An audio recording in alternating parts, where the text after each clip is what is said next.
How has the ADP adjusted since last week when we did a Fantasy Pros Championship Draft Live? Who is going to come out on top in this draft trying to win a $1 million grand prize? And what are the things you need to know in order to draft a competitive team and a championship $1 million team in the Fantasy Pros Championship this year? Ladies and gentlemen, keep staying tuned for this program tonight as we're going to give you pick-by-pick coverage of a live Fantasy Pros Championship draft, including an interview with a six-figure-plus winner in the FFPC. John Terry is going to hop aboard to talk about his draft tonight from the 11th spot. That is all coming up and more. Farrell Elliott is here. I'm Eric Balkman. Stick around. Your high-stakes fantasy football hour starts now. The pressure, I've seen greater men.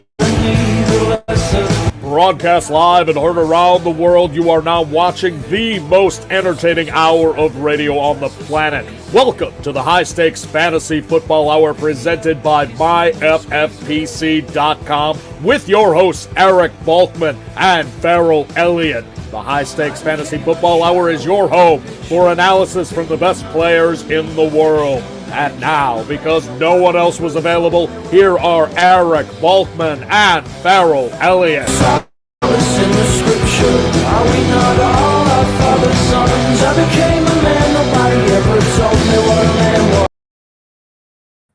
Ladies and gentlemen, welcome in to the High Stakes Fantasy Football Hour. It is an hour early tonight. My apologies for the late start tonight, ladies and gentlemen. I do want to ask, or not ask you, but I want to thank you for joining the High Stakes Fantasy Football Hour tonight as we bring you once again a live HSFF Hour Fantasy Pros Championship Draft that you can see right now on the board.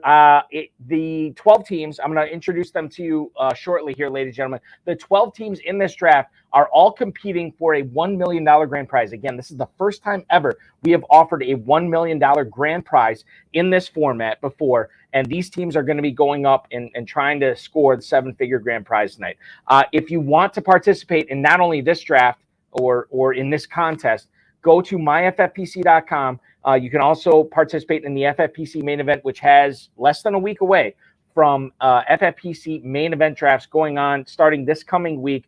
You can win $1 million grand prize in that. You can win $1 million grand prize in the Fantasy Pros Championship tonight, a draft that we're covering live here. Fantasy football year-round is available at myffpc.com with the Dynasty formats, 1,300-plus leagues. Not a single one has ever folded. Remember to like, subscribe, comment, share, get notified every time we go live on this channel. Want to welcome in my host, co-host with the most. It is Farrell Elliott. You follow him on Twitter at jfarrellelliott. KFFSC.com is where to go for the Kentucky Fantasy Football Championship. Welcome in, Farrell. Thanks for hopping aboard an hour early tonight, man. So glad to have you. Well, that's easy for you to say, Bob. It's not easy for me to say. I cannot speak. What's happening here? I'm looking up the order of our draft tonight, and for the Mason Spain is in the draft tonight along with Danny Mueller, and when I total this up, we have 5 of our KFFSC veterans checking in, guys that you compete with on a regular basis. So this is going to be an exciting night. How did things go last night, Balky? Looking back, Hawley and Cox were in that one, and you and Dave Turp ran the show. How was everything over there? Well, I can tell you that Hawley and Cox had a pretty strong draft. We gave them a rave review on their spot. Yeah, they were in the 2-hole last night. We really loved what they did. So we were big fans of that. There were, Turp is obviously the harshest grader, obviously. And I think there was probably 4 teams that he really liked last night. And after that, he was pretty harsh with them. And we had some of the teams, some of the drafters were actually live in the YouTube chat giving us commentary in real time, which was always fun, obviously that. Let's get into the draft tonight. We're already in the third round. I apologize for my tardiness tonight. Ladies and gentlemen, in the draft tonight is from the 1 spot, Danny Mueller. The average Joe is picking from the 1 spot. Andrew Schellenberg, CIS, is drafting from the 2 spot. Jason Nestler's Remy LeBeau is drafting from the 3 spot. We're going to hear from Remy LeBeau here in a little bit. Picking in the cleanup spot is Dakota McDonald's Baby Carrots. Number 5 is Bob Hogan's Hooterville Arnolds. We talked with him last week on this program. And then, of course, John Laskowski's Romosexuals drafting in the 6th spot. Matthew Zimmer has his Pava franchise in the 6th. Tim Deneau, another former guest of the show tonight, he is picking from the 8th spot. Bad Petrat. From the Petri and Larson franchise. We saw Darren Larson draft last night. We're seeing Brad draft tonight. He is in the 9th spot. Cody Labernick's Big Lab is in the 10th spot. John Terry, who will join us after the draft tonight for a full recap on this draft, as well as how his team turned out. He's drafting the 11th spot. And, of course, Biplab Mandel, last week's guest, is drafting from the 12th spot. Let's go through the first round, Farrell, as long as it's done. No real surprises here. You got Jefferson, Chase, Kelsey, Kupp. Christian McCaffrey falls to the 105. Tyreek Hill to the 106. You get Eckler and Bijan Robinson off the board as the 2 and 3 running backs here tonight. And then receivers the rest of the way. CeeDee Lamb, Stephon Diggs, Amon-Ra St. Brown, and Garrett Wilson for the second straight night sneaking into the first round. Farrell, what do you make of Christian McCaffrey at the 105? I think Bob Hogan was really excited to get the first running back off the board with the 5th overall selection tonight. He's grinning ear to ear, and then I like the stack that he began to put together underneath it. And, yeah, there are no surprises. Stephon Diggs is bulletproof no matter what the news that seems to come out of Buffalo. He's going to own that end of the first round. St. Brown is a player that I think you can, as far as the Las Vegas numbers are concerned this year, you could definitely bet him going over his yards and catches this year. Yeah, I like the way the first round is together. And you know what?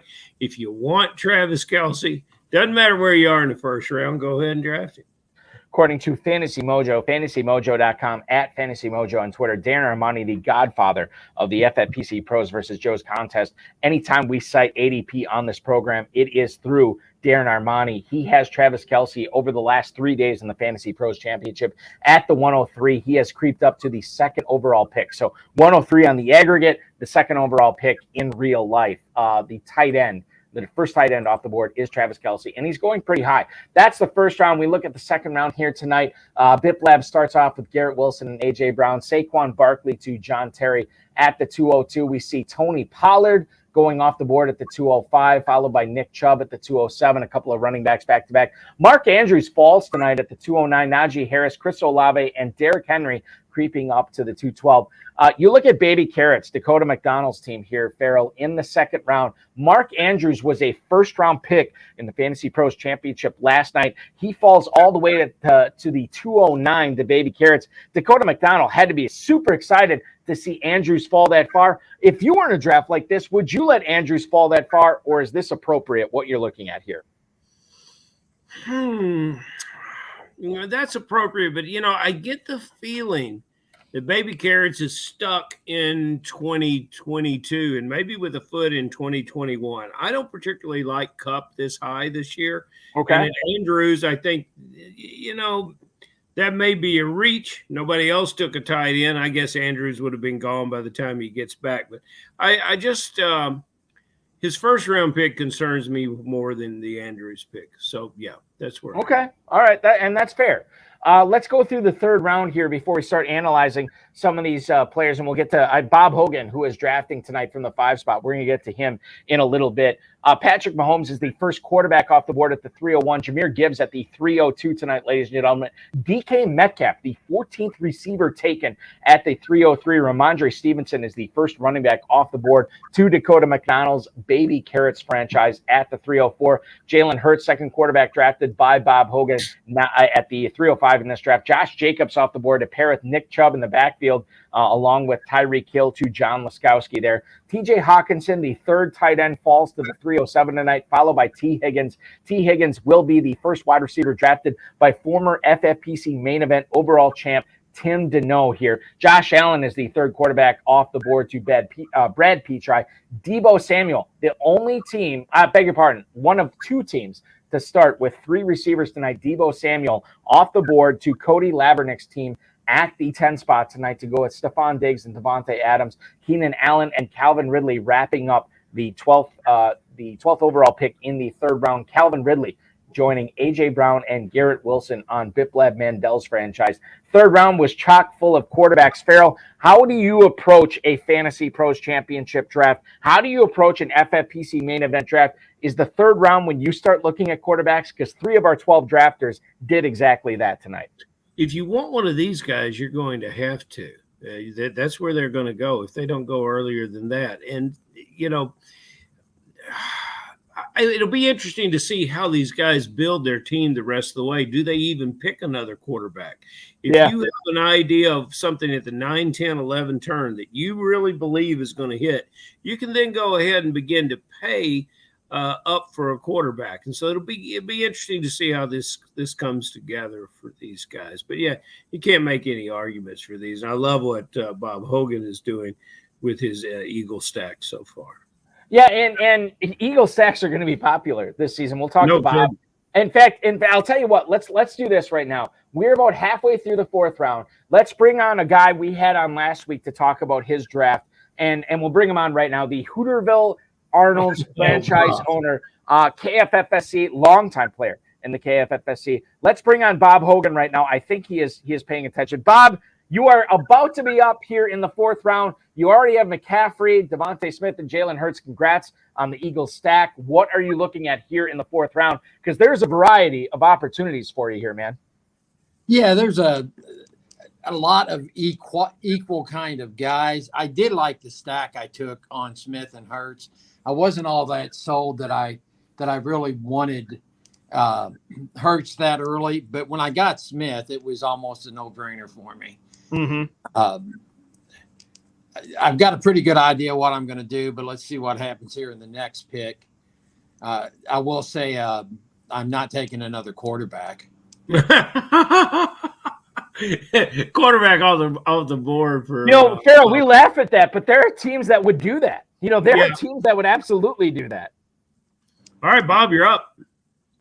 Yep, and man, I hate taking this guy as often as I'm taking him, but I took Hopkins. Yeah, why not? Okay, so let's talk about the DeAndre Hopkins pick here, Bob, because you already had a receiver. This is your 2nd overall pick for receivers here. To pair with Devontae Smith, you go with DeAndre Hopkins at the 408. Now, according to Darren Armani's FantasyPros championship ADP, Hopkins over the last 3 drafts, wide receiver 23 at the 503. So you had to believe that he probably was not coming back to you. Why was it important to get Hopkins here at the end of the 4th round for you, or the mid-4th round for you? Well, it kind of looked to me like it was between him and Watson and Godwin, and I just don't know who's throwing the ball to Godwin.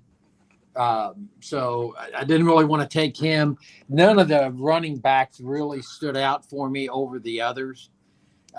So I did not think I would grab a running back there. Like I said, there was no way I was taking a quarterback. You can look at the tight end group. The next tight end group are probably 6th rounders in my mind. So that I didn't see anything I especially liked in that spot, but I felt like Hopkins was the best upside. Same thing as last week. I liked his upside. Don't know where he's going to be, but got to like that. Look at it this way, fellas. After your pick of Hopkins, the next 2 receivers, Watson and London. And, we don't have our landing spot for Hopkins, but we do expect great returns for him. Watson is a risk, although a good risk, a risk I'm willing to take. Drake London is a developing player, but do either of them the best of their outcomes with an average Hopkins outcome? What do you think is going to be a bigger fantasy score? I think average Hopkins is probably outscores the best we could expect from Watson and London. And look at this, Bob's picking again. Well, yeah, I took what I thought was the last tight end in a tier, and the teams to the left of me all have tight ends. So, the teams to the right don't. So it's probably the time to take that one if it is the end of a tier. Wasn't totally sold on Goddard. Again, back to Hopkins versus Watson and London. I've got quite a bit of London, but I don't know what the passing to him or the passing to Watson is really going to be like. So Hopkins is almost as much of a known as they are in terms of how he's going to get the ball thrown to him, and he's a known talent. And when you look at Goddard's production from last year, guys, you just take a look at the stats and you say, oh, that's a drop-off. Then you realize he was only active for 12 games. And some of those early games, he was slightly disabled. So he was in a situation where when he began to play healthy before he was unavailable. He was really spiking with some numbers. I like what you did there, Bob. All right, Bob. That last thing I'll say, that also means I'm going to have the cheer for the Eagles every time they go out in the field.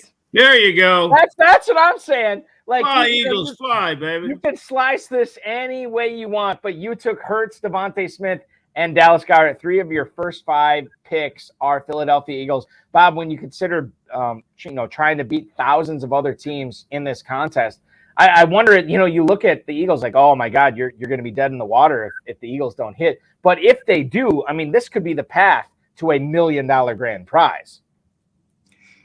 The way I look at it, Hopkins has upside and McCaffrey is Christian McCaffrey. I was really happy to get him in 1.05. So I like the start I've got, but if it's like most weeks, I'll blow it here in round 6. Right. Yeah, I get it. I totally get it. Hey, Bob, I'm sorry. Go ahead. Bob, you are where, and I don't know if we'll get a chance to visit, for the remainder of the program. You're basically 25% through this draft. I know you drafted last Friday on this program as well. Can you give us a sort of an insight into how these first 5 picks for you this week rate with your first 5 picks of last week's draft? Well, it's a whole lot different because last week I did pretty much a 0 RB approach, which is not my favorite, but it just kind of fell that way. This board seems to be a lot more balanced between receivers and running backs, especially up through that Chubb pick in the 2nd round. So I didn't see any reason to go running back there. So that I've got a quite balanced team at this point, and that's what I think I will probably continue with versus last week's wide receiver heavy pick. I wish you good luck the rest of the way in this draft tonight, Bob. I do appreciate and when we go through these teams at the end of the draft, I think we're going to give you a thumbs up on this draft. I don't want you to let the cat out of the bag or let our listeners know and our viewers know what you're thinking here. But are you done adding Philadelphia Eagles to this team? Well, unless they trade and pick up, Miles Sanders back or something, then I'm likely done with them. Get Boston Scott in your queue, Bob. Wait for those double-digit rounds. Get that giant killer in your queue. He didn't retire 3 years ago. That, not to my knowledge, and as far as the Carolina Panthers go, they're hoping that he didn't retire as well. So there's some other players out there tonight as we look at the Eagles. Obviously, DeAndre Swift still out there. There's some other running backs, Gainwell out there as well. We'll see if the Hooterville Arnolds become the Philadelphia Arnolds going forward, as they already have Smith, Hurts, and Goddard. Bob, great job so far in this draft. Thanks for chiming in. Good luck the rest of the way, man. We really appreciate you joining us tonight. Hey, thanks for having me on. It's always fun to talk to you too.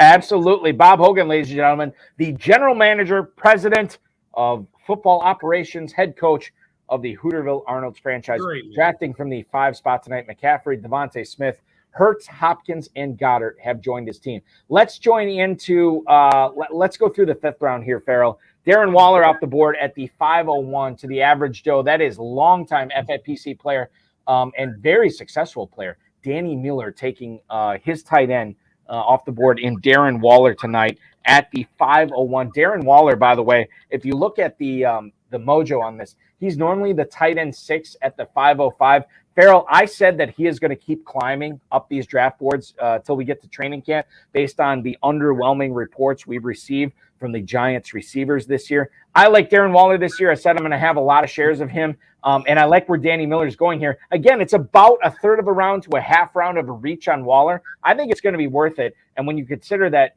Danny already had a running back, 2 receivers, and a quarterback, I like the Waller pick at 501. It is going to be feast or famine with Waller, and I would bet with him rather than against him. And yes, I like him better than the 2 tight ends that went off the board after him. I think what we've got to see, and I don't understand the negative commentary on the Giant receiver core. I think it would be generous to call them talented, but I think they play well as a unit, and I think that'll only help Waller. And if we see Waller line up more as a typical slot receiver, and then we see Behringer, the second-year player, line up as the inline tight end, we can even like Waller better. And I think that's what's going to happen. But what are you talking about, Boston Scott and Carolina? What, Boston Scott's still an Eagle, right? He's still an Eagle, but I'm just saying, like Eagles and Panthers for the Hooterville Arnolds here. We'll see what happens. Oh, I see. But you're hard to keep up with. Well, no, that's because listen, who is the Panther? My Miles Sanders is the Panther. I'm going to tell you this. He's right not now. even on the team yet. He was just talking about him coming back to be an Eagle. I'll tell you this. My family always said my little brother. We never understood what he was saying because he would say these random things and nobody understood what he was talking about. But my dad told me when I was a young lad that my younger brother, listen, Eric, your brother's mind works at 90 miles an hour. The rest of us are at 40 miles an hour. So we just got to try to keep up, even though it doesn't make sense. That's what I'm doing tonight. You just got to keep up with me. I'm sorry. Question from the chat tonight, ladies and gentlemen. Eric in the YouTube chat is commenting on Team 2 tonight. That's Andrew Schellenberg, who I'm hopeful will join us at some point before the end of the draft tonight. I know he's had a heck of a day. But he says, Deontay Johnson still a value. Olave keeps climbing. Could we see him go late in the first by August? Now, Chris Olave went at the 211 tonight. And by the way, thank you so much, Eric, for you chiming in on this. Chris Olave, 211 tonight. Can we see him go in the, even at the end of August? Could we see him go in the first round? I am skeptical on that. 212 right now, Farrell, he'd have to jump over a lot of players. Mark Andrews, Nick Chubb, Devontae Adams, Garrett Wilson, Amon-Ra St. Brown, A.J. Brown, all those players, he'd have to find a way to jump up. I don't think Olave is going to go late first round, although I do like him late in the second, early in the third. I think this was good value here from Clutch Like Shelley, who you hear on the GOAT District podcast. I like the pick here from Olave at the 211. Don't see him ascending, though, much past that, 211. The most important question that we can answer for Eric is, can he play like a first rounder? Yes. He can outplay Wilson. He could play as well as St. Brown. He could play as well as any of these guys at the end of the roster. So, congratulations on that player. And we like it. I mean, it's a solid pick here. Kyle Pitts goes in last year, if you recall. We did. We absolutely did. So you're looking at Kyle Pitts going off the board at the 502 tonight. As far as the rest of the fifth round, there's not a whole lot I want to comment on. Miles Sanders ends up going as the number 2 running back for Biplab Mandel, who just was giving his props to Andrew Schellenberg's team. He loves the 2 spot tonight. Gibbs, Swift, Pitts, and then the receivers Chase Olave, Watson, and Mike Williams. Let's get into the 6th round here tonight, Farrell. Alexander Madison off the board at the 601. We know Dalvin Cook is not figuring into the Vikings' plans. Alexander Madison goes at the 601 tonight. When you look at Madison from a fantasy perspective, is that the spot you want to draft him at? He's normally going at the 509. So Team 12 and Biplab Mandel got a little bit of a deal tonight on him. Is Alexander Madison going to return late 5th round value, early 6th round value this year? He could, but I would rather, with the other players that are available, I would rather see it. And I would have gone with some of these other running backs. I would rather see it first. And based on where we're picking and who was the first back that went after him, the first 2? Javonte Williams and Dalvin Cook went after him in the mid-6th. Yeah, these guys I think have a bigger upside than Madison. Deontay Johnson went to John Terry tonight at the 602, and obviously Eric in the YouTube chat already said that he is still a value in drafts. Farrell, when you consider Kenny Pickett as the quarterback there, obviously the rise of Pat Freiermuth, the rise of George Pickens, and now the addition of Allen Robinson, you still have Najee Harris and Jalen Warren there. Do you still view Deontay Johnson as a value at the 602 in this draft, especially for John Terry, who drafts him as the number 4 receiver on his team?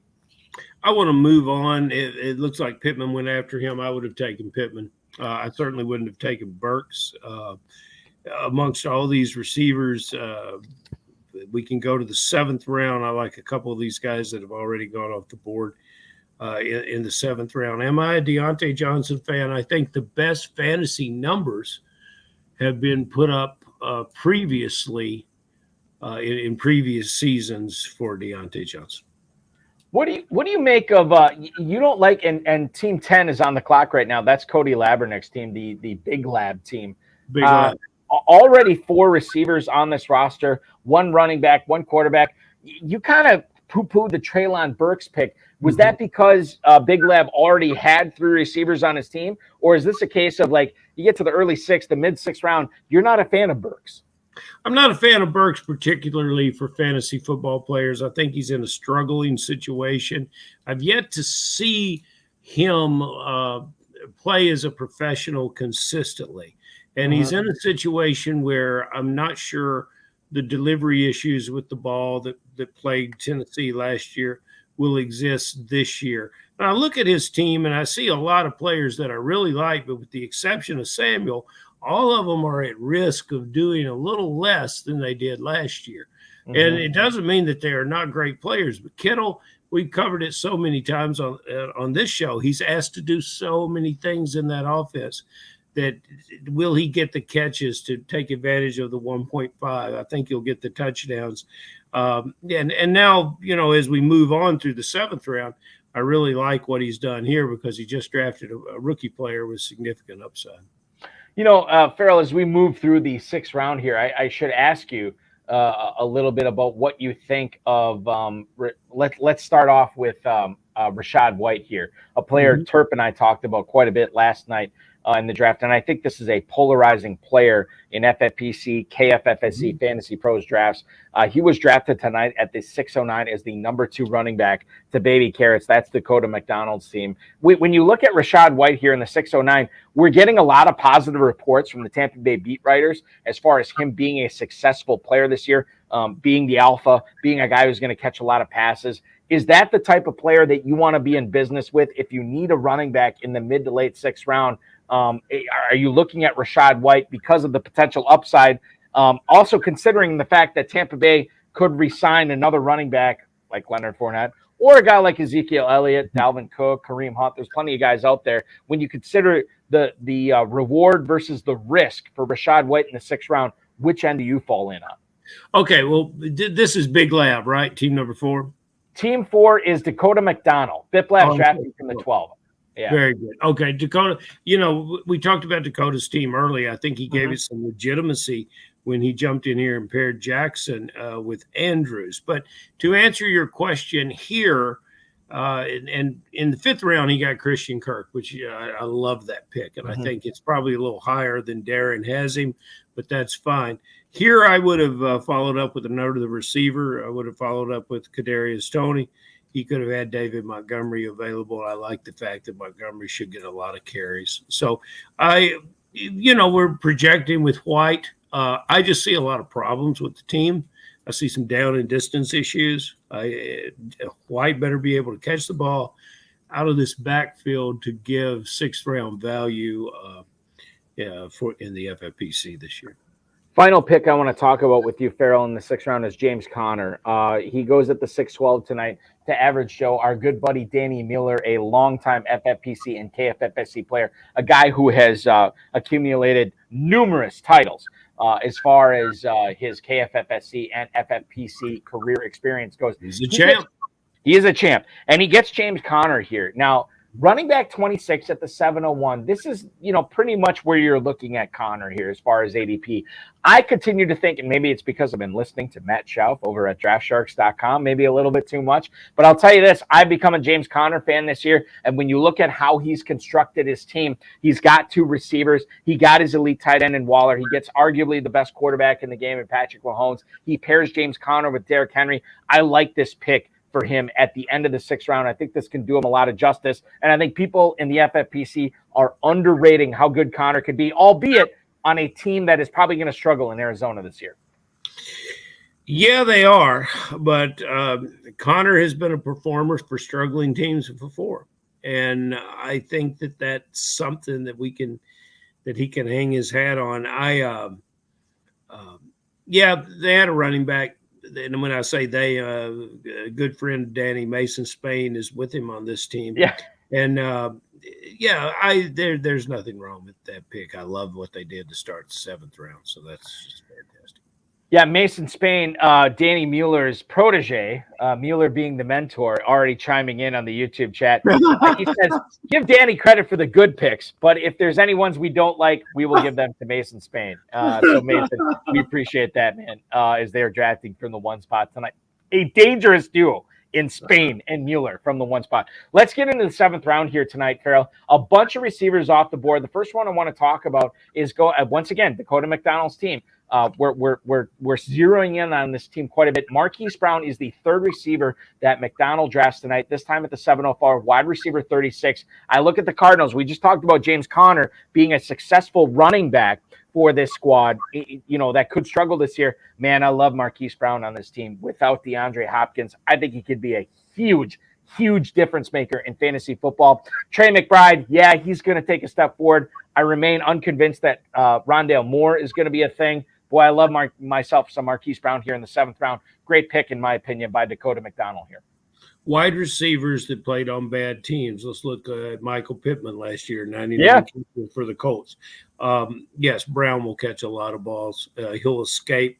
He still runs routes, and he still runs the skinny post better than many receivers in the game. And it's a situation where with the receiver lineup that he has, I think he needs to quit drafting wide receivers. He can go ahead and start drafting some running backs because he's got the guys that he's going to click off and put 3 of them in his lineup every week. And he's got one of the better tight ends. I like what's coming together here.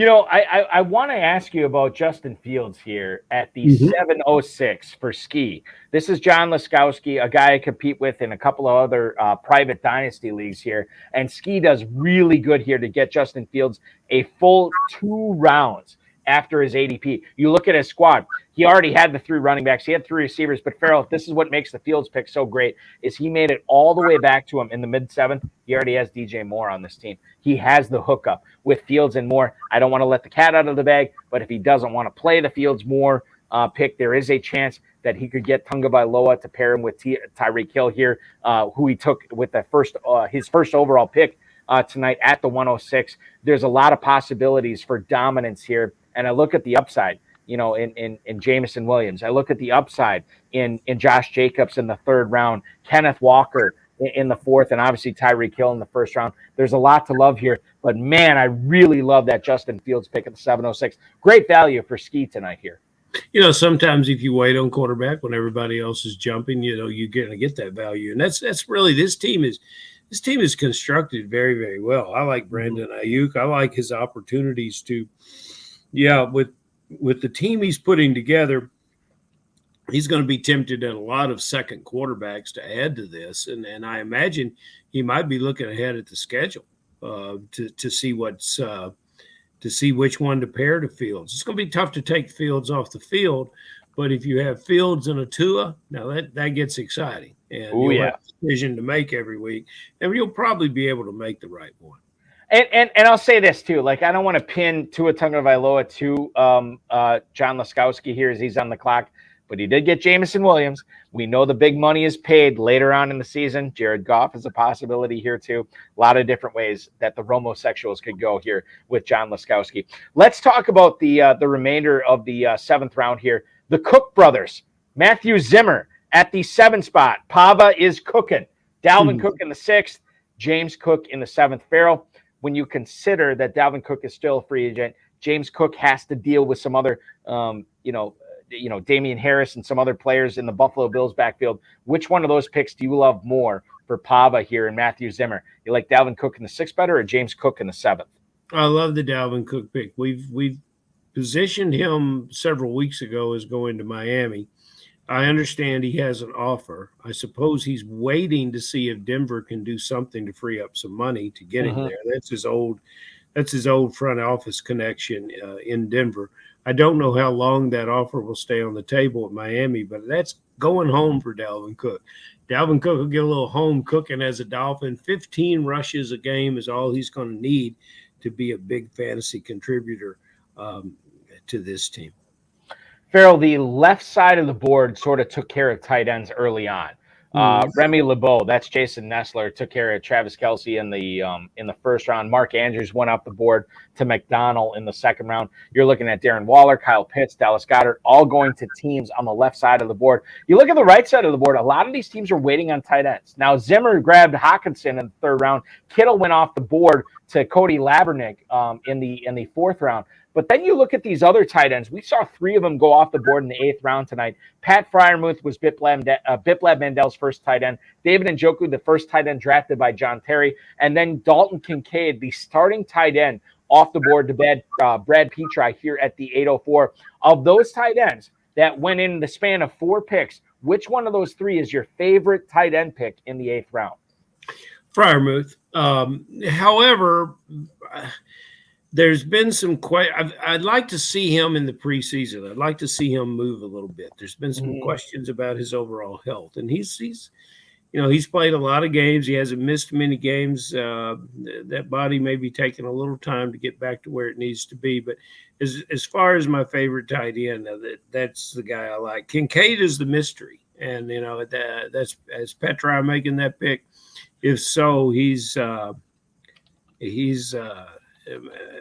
old foosball is taking the risk that those are the ones that make Petri and Larson famous. They make the move everybody wishes they did, and Kincaid has the resume. Let's see who else he puts together at the position as we move through. But that's an interesting player to grab there. Another interesting player, and I feel like, Farrell, I'm going to draft him quite a bit this year. I already have been drafting him quite a bit. And you look at Cody Labernick's team at the 10 spot tonight. Cam Akers off the board in the 5th round. That was his first running back, but he gets a second running back in Isaiah Pacheco. And this is an interesting player to me because he should be the lead running back for the Super Bowl champions. He should be the lead running back on a team that is going to be one of the best offenses in the NFL. He should be the lead running back on a team that's going to put up a lot of points, and you could get him in the 8th round. You get him as Cody Labernick does here in the 8th round as his number 2 running back. The way that he has constructed his team, he gets 5 receivers plus an elite tight end before that, and then he gets Pacheco in the 8th round. I think he's doing this right. He needed to. Boy, that's the best thing that fell to him. And I'm shocked that Pacheco. I don't think our fantasy players are going back and watching some of his runs. Just go watch the highlight reel on this player. He is impossible to tackle. He's a fantastic pass catcher. Sure, he plays in an offense with a lot of mouths to feed, but when push comes to shove, an aggressive, physical, fast running back is very, very valuable in the NFL. Consequently, very, very valuable to us when the Chiefs get the ball in the red zone. And he needed that pick because Cam Akers as his lead back. I don't really want to be in business with Cam Akers at all. The Rams have not put together a team that convinces me that they're going to emerge from the malaise that they were in last year. Stafford has had one good year. It was the Super Bowl year, and after that, things have been difficult. Cam Akers, if you'll recall, took 2 games off last week last year just because he was in a bad mental space. I'm not a big Akers guy here. I think this team needed a running back, and what a bargain they got in Pacheco. And Dave the Dizzle Gerzak pointing out that Pacheco is hurt right now, and which is something we should be paying attention to. No argument there. The latest update we received from Isaiah Pacheco from Nate Taylor, who covers the Chiefs for The Athletic, the Chiefs are, quote, hopeful that he returns midway through training camp. Torn labrum, broken bone in his hand last year. He played through the issues. He needed surgery for both after the season. He is still recovering from that. Now, Taylor, in this report on The Athletic, also highlighted the undrafted free agent, Deneric Prince, who I have heard from numerous high-stakes players that they are fans of as a player to know during minicamp. Now, Prince is going to see a lot of run on special teams, obviously, but if Pacheco does not recover as fast as the Chiefs want him to, maybe Prince takes on a bigger role. To me, I would ignore Prince at that point, and then you start focusing on guys like McKinnon, maybe Clyde Edwards-Helaire, who would take on a bigger role. I think the Chiefs would be more trustworthy of those players. But that is part of the reason that Pacheco is slipping tonight. I want to get into the YouTube chat. We've been missing on a lot of stuff here.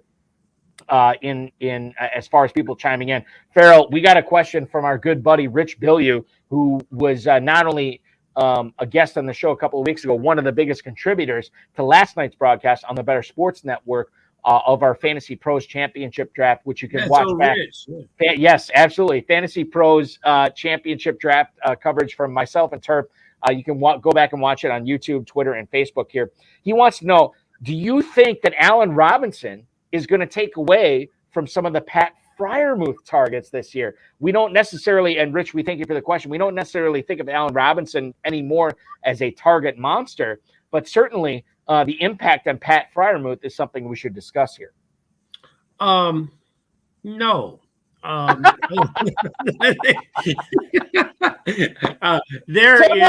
not going to discuss it. There's your answer, ladies and gentlemen. Have a great night. We appreciate you watching. There is a clear and defined route running role for the tight end in Pittsburgh. It's been that way forever. And this type of player is not a player that's going to disappear, because actually he's probably, as far as a pass catcher, he's a different kind of player, obviously, but as far as pass catching skills, run after the ball skills, the ability to get open, the ability to block away the defender, Freiermuth is all those things that Robinson at this point in his career isn't. And the tight end targets are locked into this offense. I should bring up this as well, and this is something I just flashed on the board, but now we have a chance to talk about it. Mason Spain, who's co-managing the team at the one spot tonight with Danny Miller, says, and we're talking about Pacheco, when's the last time the player that, quote-unquote, should be the Chiefs' lead running back actually ends up as the Chiefs' lead running back? And thank you, Mason, for that question. And I'll tell you this, Farrell, and I don't know if you'll agree with me on this. I think Mason has a solid point. But we're not drafting. This is not 2019 or whatever it was when we were drafting Clyde Edwards-Helaire in the middle of the first round. Now we're seeing all these Chiefs running backs values depressed. And at this point, when you're drafting for $1 million, as these 12 players are, you're just trying to get a piece of it. Get a piece of the Chiefs rushing offense. Get Isaiah Pacheco. Get Jerick McKinnon, who the Dizzle chimed in as a good pick right now. Get these guys in your draft, and maybe they pan out, maybe they don't. But at this point, you are not investing heavily into the Chiefs' backfield because you don't have to try to get a piece of it. That's brilliantly said, Balky, and I will follow that up to Mason, that here in the FFPC and the KFFSC, we are not living in fear. We're drafting the players we love, and we love Pacheco. We love McKinnon, and we're I'm going to answer that question on the running back depth chart from Kansas City. I'm going to figure that out. When was the last time? Oh, you do that. You do it. I would love to say we'll get our intern on that, but we don't have an intern at the FFPC, so I can't sick him on you for that. But that's okay. That's okay, because we got plenty of other stuff to talk about. The Romosexuals here. John Laskowski ended up taking Alvin Kamara tonight at the 9:06, and Joe King, who is watching this broadcast on YouTube right now, chimed in. What do we think about Kamara? And he says he's assuming a 6-game suspension. I don't know if that's the proper assumption. And by the way, Joe, we appreciate you chiming in.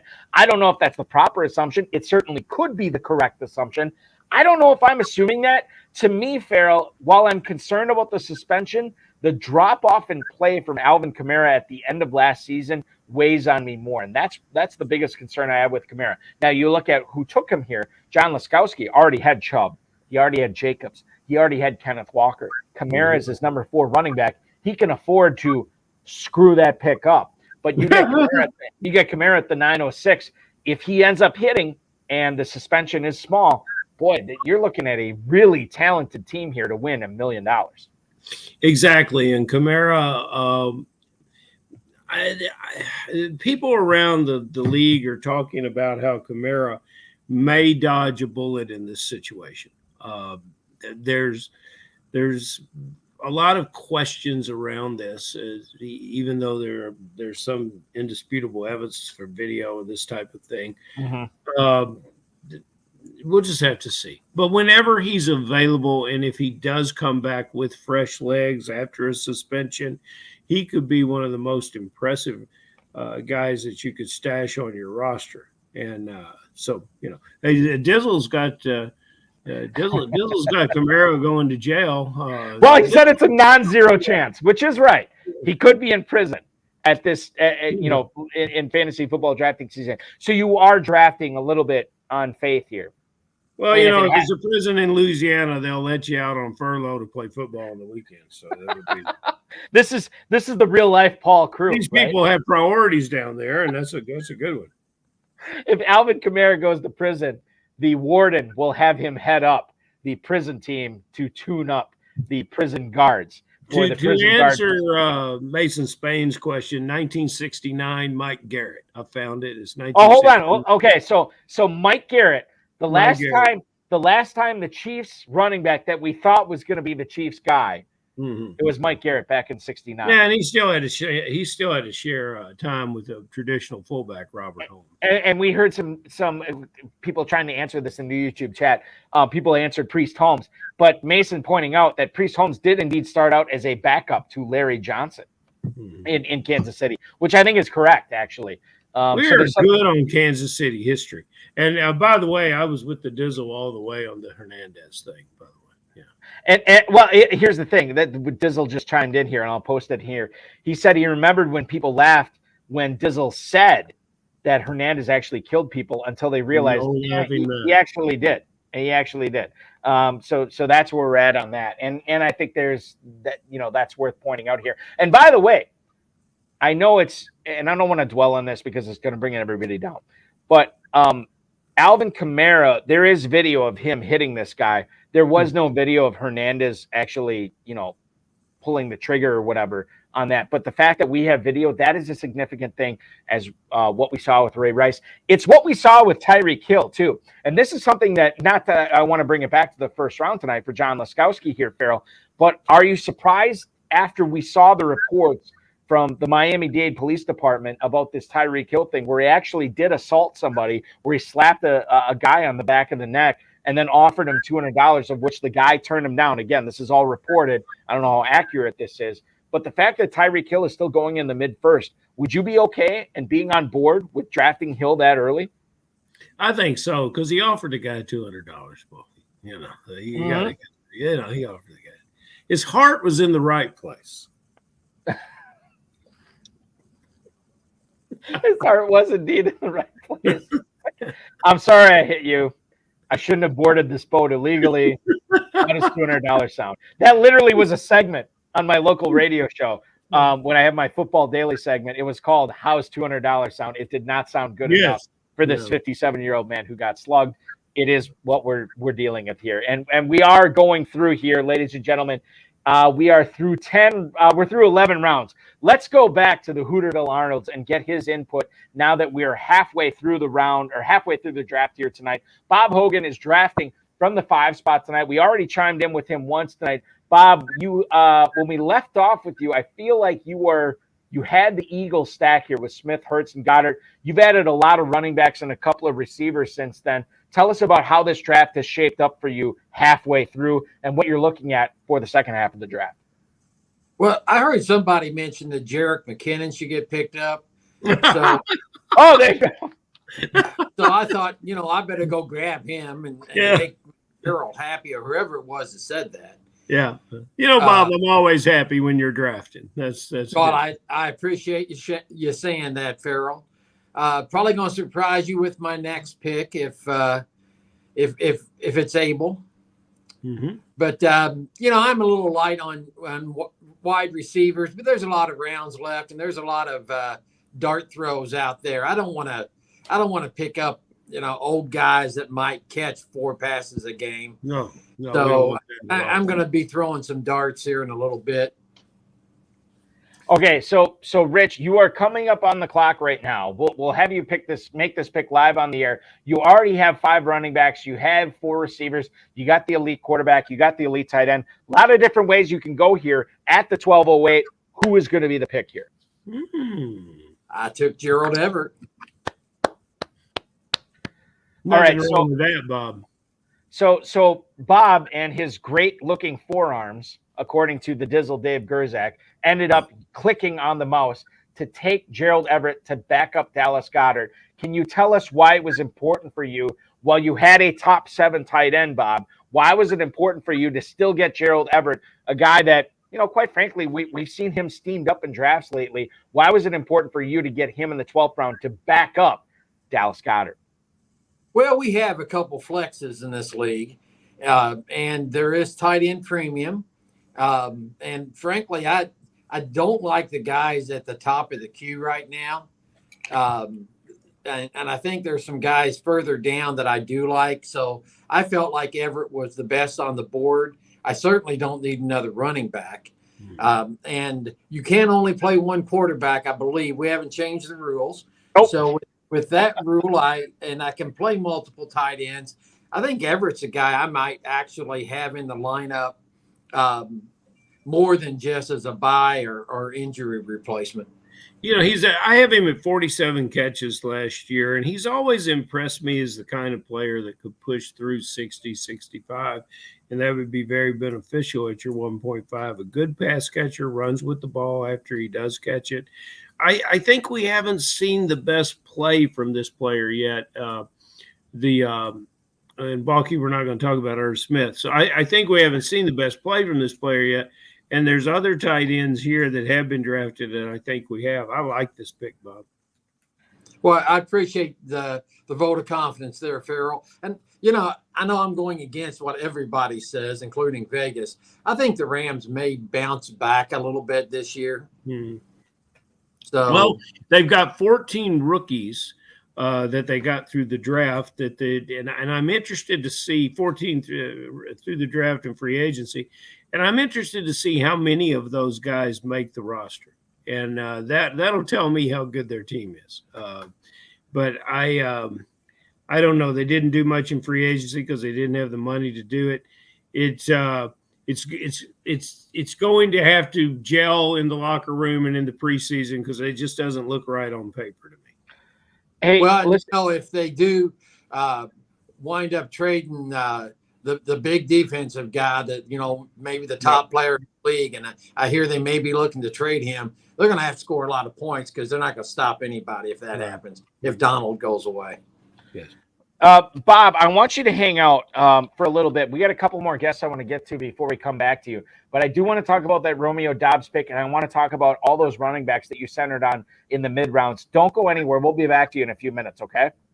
I will be sitting here. All right, you're the man. Bob Hogan, the Hooterville Arnolds, ladies and gentlemen, drafting from the 5 spot tonight. Let's go to the team that was drafting right next to him here at the 4 spot. It is indeed Baby Carrots. That is no, I take it back. It is not Baby Carrots. It's Remy LeBeau, who is Jason Nestler, who is joining us on the program tonight. I can't read. I'm sorry. It's Friday night. It's the holiday weekend. I'm totally checked out. Jason Nestler drafting from the 3 spot tonight. Jason, not only welcome to the program, congrats on your 13 rounds in here. How is the draft shaping up? How happy are you with this team so far, man?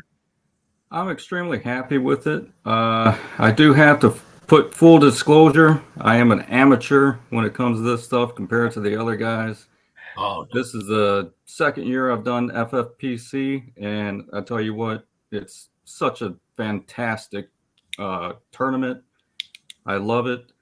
But what I'm using is Fantasy Gurus PPR. I don't know if you know who those are. Yep, Jeff absolutely. Sure. Absolutely great. So my picks might be a little bit different than what everybody else is going for. I wasn't too much worried about ADP. I was worried about what's that? You shouldn't.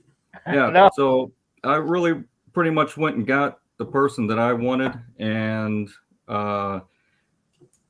what I usually tend to do is I back up the running backs with the handcuffs.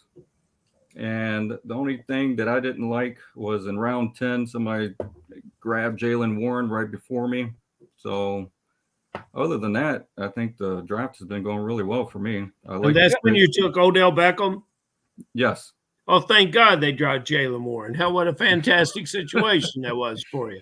And, your draft for starting with Beckham and going through the 13th round, it looks to me to be a thing of genius. And you've locked up that backfield in Miami, and if Cook doesn't land there, it's great value with your 5th and 6th running back. And then what you did at quarterback, I think there were in FFPC scoring last year, Geno Smith was 360 something points produced at the quarterback position. And that's going to rival a lot of these guys that are going ahead of him. Good job. It's a good team.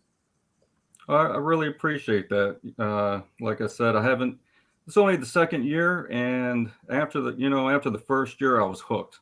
I mean, It's such a great website. After playing in family leagues and stuff, you want to take that, extra step up there. I just love the format. It's 2-1, so you got to make it to the championship and the top 4. Then after that, you're put in with everybody else, and it goes to best ball. So there's 2 things that you're really looking for when you're building your team, and the structure. Out of favor with what you've done. The handcuff thing is out of favor with a lot of high stakes players, but when you do it, and I think you dodged a bullet because I don't think you need a Warren, and I think you got a very explosive wide receiver there. But if it works for you in one case with the kind of team you put together, especially there in Green Bay, you should be all right. Jason, I really appreciate all the reassurance I can get with this. Well, we're going to give you some more reassurance right now. And Dave the Dizzle Gerzak chiming in right now, Jason, and he wants to know what is with the Remy LeBeau name. Is this French Creole? Now, I'm going to quasi flex right now, and I probably shouldn't reveal this. If I remember correctly from the X-Men, is not Remy LeBeau Gambit? Wasn't that his real name? That is correct. And I don't know if I should be proud of that or not, but I will tell you that. You should be. You know what? I'm a comic book nerd, I guess you can say. I love all the DC Marvels. You're looking back at me right here. I got Remy LeBeau right up there on my wall, comic book. I see it. Yep. And it was, by the way, and the only reason I know, so back in the day, and I know this isn't fantasy football, and I apologize to everybody. Back in the day, when I was in my early 20s, I used to hang out with my buddies from high school, and we would get together on Thursday nights, and we get into all sorts of conversations. And this is right when the X-Men movies were coming out, and then we started trying to cast, who would play this guy, and we got to Gambit. And we're like, oh, who would be a good guy for Gambit? Now Taylor Kitsch from Friday Night Lights, the second season, The True Detective, ended up playing Gambit in one of the X-Men movies. I can't remember which one. But you know who we said, Jason, would make an excellent Gambit? Never happened. Matthew McConaughey. Tell me that wouldn't be the greatest Remy LeBeau ever. Oh, man, I think with his accent, it would be something. It would probably be good. What? What's that? It would be awesome. And it won't happen. He's won too many Academy Awards, so it'll never happen now.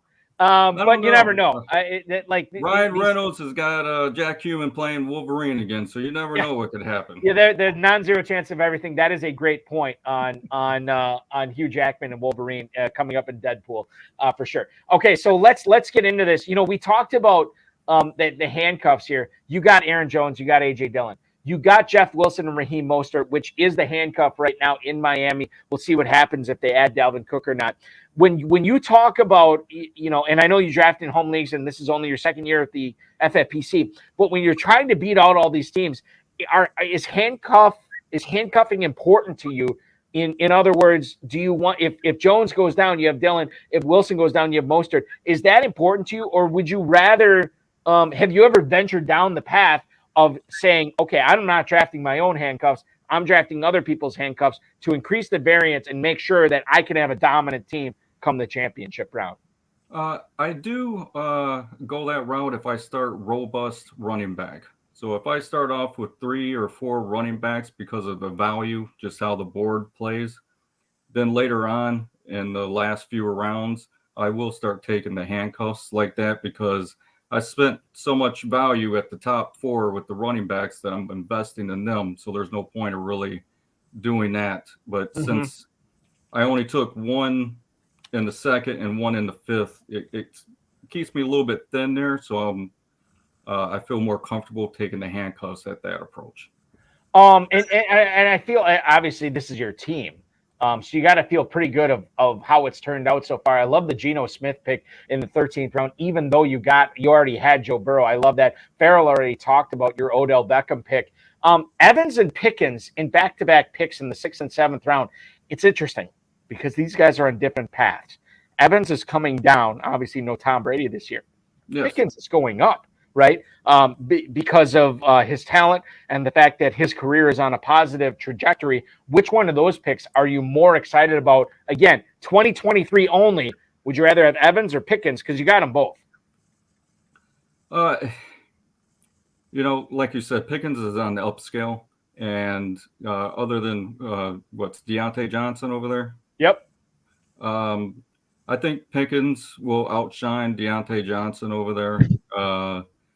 So with that pick, I honestly would have probably picked Pickens first over Mike Evans, but I looked at the ADP and felt that Pickens would come back to me where Mike Evans wouldn't. So that's why I kind of went with Mike Evans first. I totally get it here. You are looking at, 14th round here. You're about to be on the clock. You got about 2 picks till it's there. You have your 2 quarterbacks. I don't think you'd go quarterback here, but if you would, correct me if I'm wrong. You already have Travis Kelce. I think you're okay on tight end. You got a bunch of receivers, a bunch of running backs. This could be a best player available choice here. You don't necessarily have to reveal it here with baby carrots on the clock. But what are you thinking here now that you're on the clock?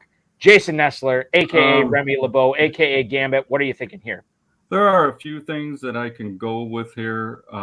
Like you said, the best board. I have a few other people ranked higher than this player, but I'm going to take him, and it's going to be Tyler Boyd, just so I can pair him up with Joe Burrow.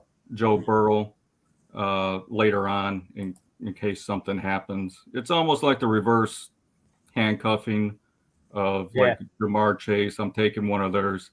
Tyler Boyd, he always comes through when one of those teammates go down. And, like I said, I'm going to pair it up with Joe Burrow. I like it. I like it quite a bit. And Jason, we'll have to have you on again as a guest where we can not only break down your teams in the Fantasy Pros Championship, but break down how you would cast the X-Men, which are coming up in the MCU, which I'm a big fan of. Coming up here, we'll see who plays who going forward. I'd love to pick your brain on that. Jason, thank you so much for joining the show tonight. Be good. Good luck the rest of the way, and hopefully we have you on again when you're cashing that $1 million grand prize, man. I appreciate it. Thanks for having me, guys. You got it. Absolutely. Remy LeBeau himself, ladies and gentlemen, joining the program tonight. That's Jason Nestler drafting from the 3 spot tonight. Gives you some insight into what he's thinking here. Without further ado, we just heard from him last week, but he is such a fountain of knowledge, a guy who has won nearly or just over 6 figures in prizes in the FFPC and high-stakes fantasy football in general. Let's go to him right now. Biplab Mandel, last week's guest, @_Bitcoin. Biplab, you're in the 12th spot tonight. How's it going, man? Yeah, I wouldn't have joined, but you remember last week I told you I don't like drafting next to John Terry. Right, I saw that. This is a conspiracy, I think your randomizer forced me there. So I had to come and complain about it, right? So you talked about last week, you never want to draft with John Terry. Then the very next broadcast we have on the High Stakes Fantasy Football Hour, you're the 12, John Terry is the 11. He's going to join us here in about 30 minutes, roughly 30 minutes or so. And I asked you last week too, you had all these friends, with Chris Vincent and Vince Staffolino and all these other guys. But you said John Terry represents the closest thing there is to another Biplab Mandel in high stakes fantasy football. How many picks? A compliment for Terry. How many picks has John Terry sniped you on tonight, Biplab? Well, yes, snipe might not be the right word because seeing J.K. Dobbins go that late in 5th is like baffles me, but I knew he's not coming to me, right? So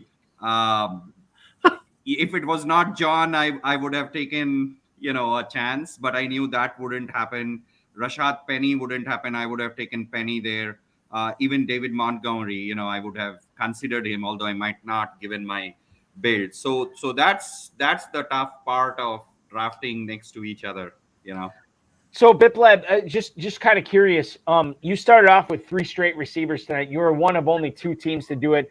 Cody Labernick at the 10 spot did the same thing. But you go with Garrett Wilson, A.J. Brown, and Calvin Ridley. I'm just kind of curious, if Terry was not next to you tonight, a guy that you have drafted with, you know who he likes, would you have gone a different way? Or do you like starting from the 12 spot with those three straight receivers? No, I like zero RB if I'm at that 11th or 12th spot. I think I'm on the clock. You are on the clock. So Biplab, we'll let you decide here. I'm letting the viewers know right now. You already have Trevor Lawrence and Aaron Rodgers at quarterback. Your running backs are Breece Hall, Miles Sanders, Alexander Madison. You got Khalil Herbert, and then Kendre Miller in the 12th round, a guy that I'm really, really upset that I did not hit on in any of my dynasty drafts. We just talked about Wilson, Brown, Ridley, Zay Flowers, Adam Thielen here in the first 13 rounds. You already have Pat Freiermuth and Juwan Johnson. But you go with a pair of receivers here. Tell us about Jaden Reed. Tell us about Isaiah Hodgins. Yep. So Jaden Reed, I think someone I've told you, I think I was on the show last week. I did Read and Love. I mean, he is someone I like in the later rounds when it is all about upside dart throws, the Mingos, the Marvin Mims, and Jaden Reed. So I was happy to get him there. I just had 5 receivers. So that was that. Hodgins, I think, will be the number 1 receiver for the Giants right now. I still feel their number 1 receiver is going to be Darren Waller, but behind him, I think he is the guy that started building chemistry with Daniel Jones, given Jalen Hyatt had started slow. Slayton and Sterling Shepard, nothing much has happened. Paris Campbell gets hurt, although he's doing it. There's some positive news, but it's a long season. I really liked Hodgins, what he did last year, so hopefully he can build on it. If not, no big deal. I think he's my 7th receiver.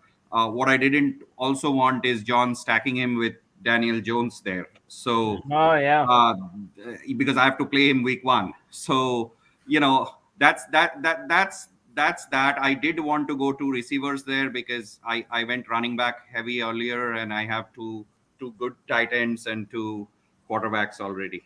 So, and Biplab, I think that's interesting. That you're playing off like what Team 11's doing as far as the schedule goes. Can you remember? And Farrell and I have talked about this on previous shows. Can you remember a time when the number 1, not pass catcher, but the number 1 receiver for one team has gone as late as they are going this year with the Giants? It's usually Hodgins. Sometimes it's Jalen Hyatt. But, man, you get the number 1 receiver for the Giants or any team in the 16th round. I feel like you're doing things right. Yeah, and I don't remember with a team with a good offensive-minded coach, right? Yeah. That's what I don't remember. I mean, I think there would have been years where, the Jets were bad, or Houston was bad, or Cleveland was bad, and players went late, but not in a good offensive-minded team, and that's where it's been very interesting this year. It's not only in managed leagues, but also in best balls. That's what I've been seeing. And it has been easier to stack Daniel Jones with one of those receivers late in the best ball tournaments. That's the other thing I've seen. The other thing, if John knows how I draft, and maybe Amon-Ra St. Brown was his number 1 receiver there, but most drafts, AJ Brown goes there. And I think I'm not a big fan of AJ Brown at that ADP, but because I don't have a lot of share, I took him there. I would have preferred Garrett Wilson and Amon-Ra St. Brown start, instead at the 12th spot. But what I liked with this team is I got some of the ADP values on running backs, and they fell to where I would have wanted them given the type of start I had. This is the second straight night that Breece Hall fell to the fourth round, a guy who is consistently going in the third. You get him in the fourth. I like the Sanders and the Madison picks, as do you here. I want to talk a little bit about, to go deeper into the draft, that 11-12 turn you had, a pair of Saints, Juwan Johnson, who's been getting steamed up as far as a pass catcher in New Orleans, and then Kendre Miller, what we think is going to be the backup running back, at least during Alvin Kamara's suspension, because he's been playing behind Kamara and Jamal Williams right now. You get Kendre Miller in the 12th round. Can you tell us a little bit, not only about that 11-12 turn, but how John Terry in the 11 spot affected those picks, if at all? Yeah, I think John has a lot of probably Kendre Miller. I don't know his ownership because I know he likes him a lot. I was surprised Kendre Miller fell to me there, but then, my pick would have been Mooney over there with Juwan Johnson. So I knew he wouldn't take another tight end given he has two tight ends. So I was happy to get Juwan Johnson. He was my main target there.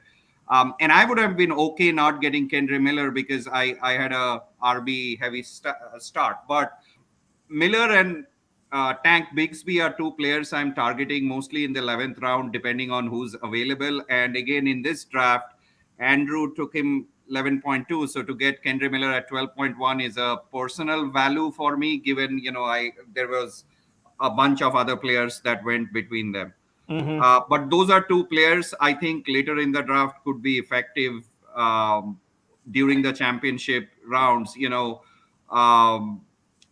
Kamara, he might be suspended, might be back, but I think he was starting to show he's slowing down. I like Kendre Miller's pass catching chops and what he could do. I think if he was not hurt, he would have probably gone higher in the NFL draft. That's what I feel.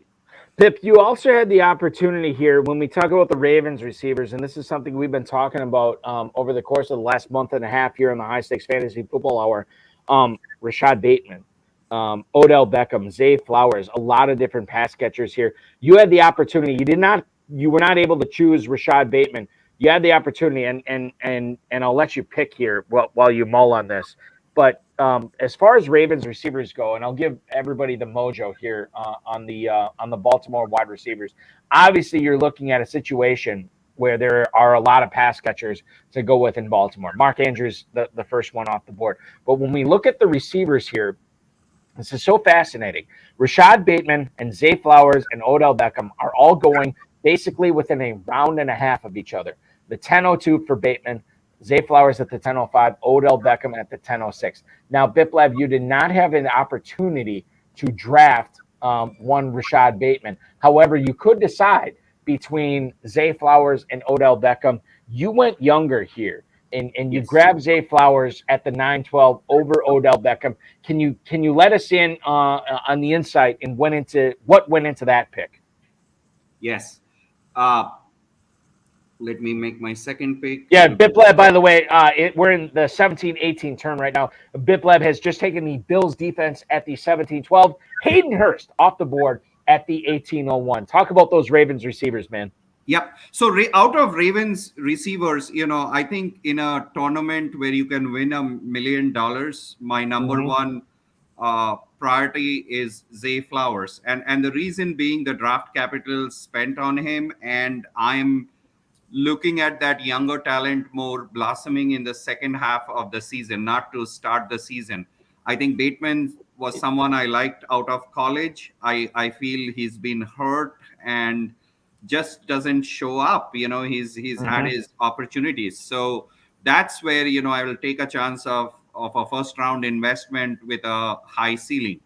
I do like Odell at his ADP as a receiver 4 or 5, just because of his experience, what he showed he did with the Rams, and maybe Lamar Jackson likes him, right? So those are two players I look at. But again, a lot depends on roster construction, Balky. Given I have 3 solid receivers that I really like this year, it was all about playing for the ceiling later, and that's one reason why I took Adam Thielen later, again to get a floor, right, to keep on the bench if I needed it, and then it's all about upside. But I do prioritize Zay Flowers over all the other Ravens receivers this year.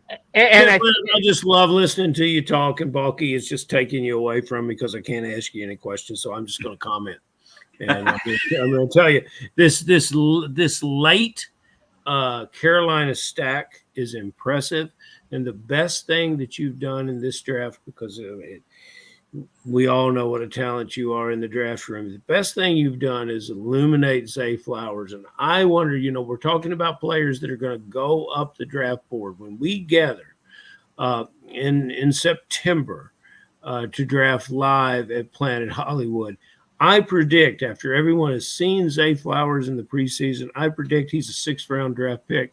I think you've got tremendous value. This is the player that most looks like Tyreek Hill to me. And I think that he, towards the end of the season, that this player should be, he will no longer be to be a rookie. Because they're going to lean on him very early.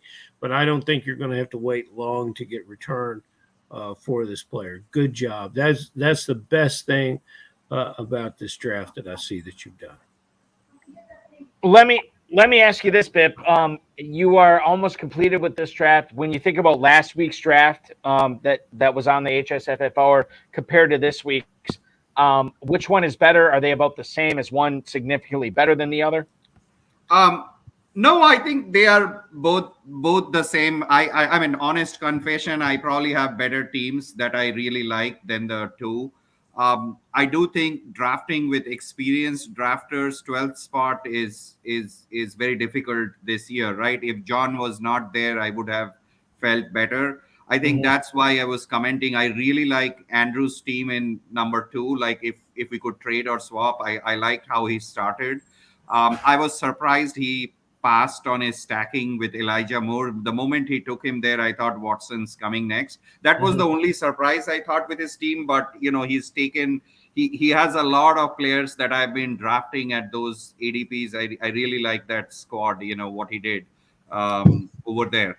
I mean, this draft has AJ Brown and Freiermuth, who I mentioned last week. I don't like them at their early ADPs, but I sometimes you have to zag and you have to have those contra teams, to balance overall.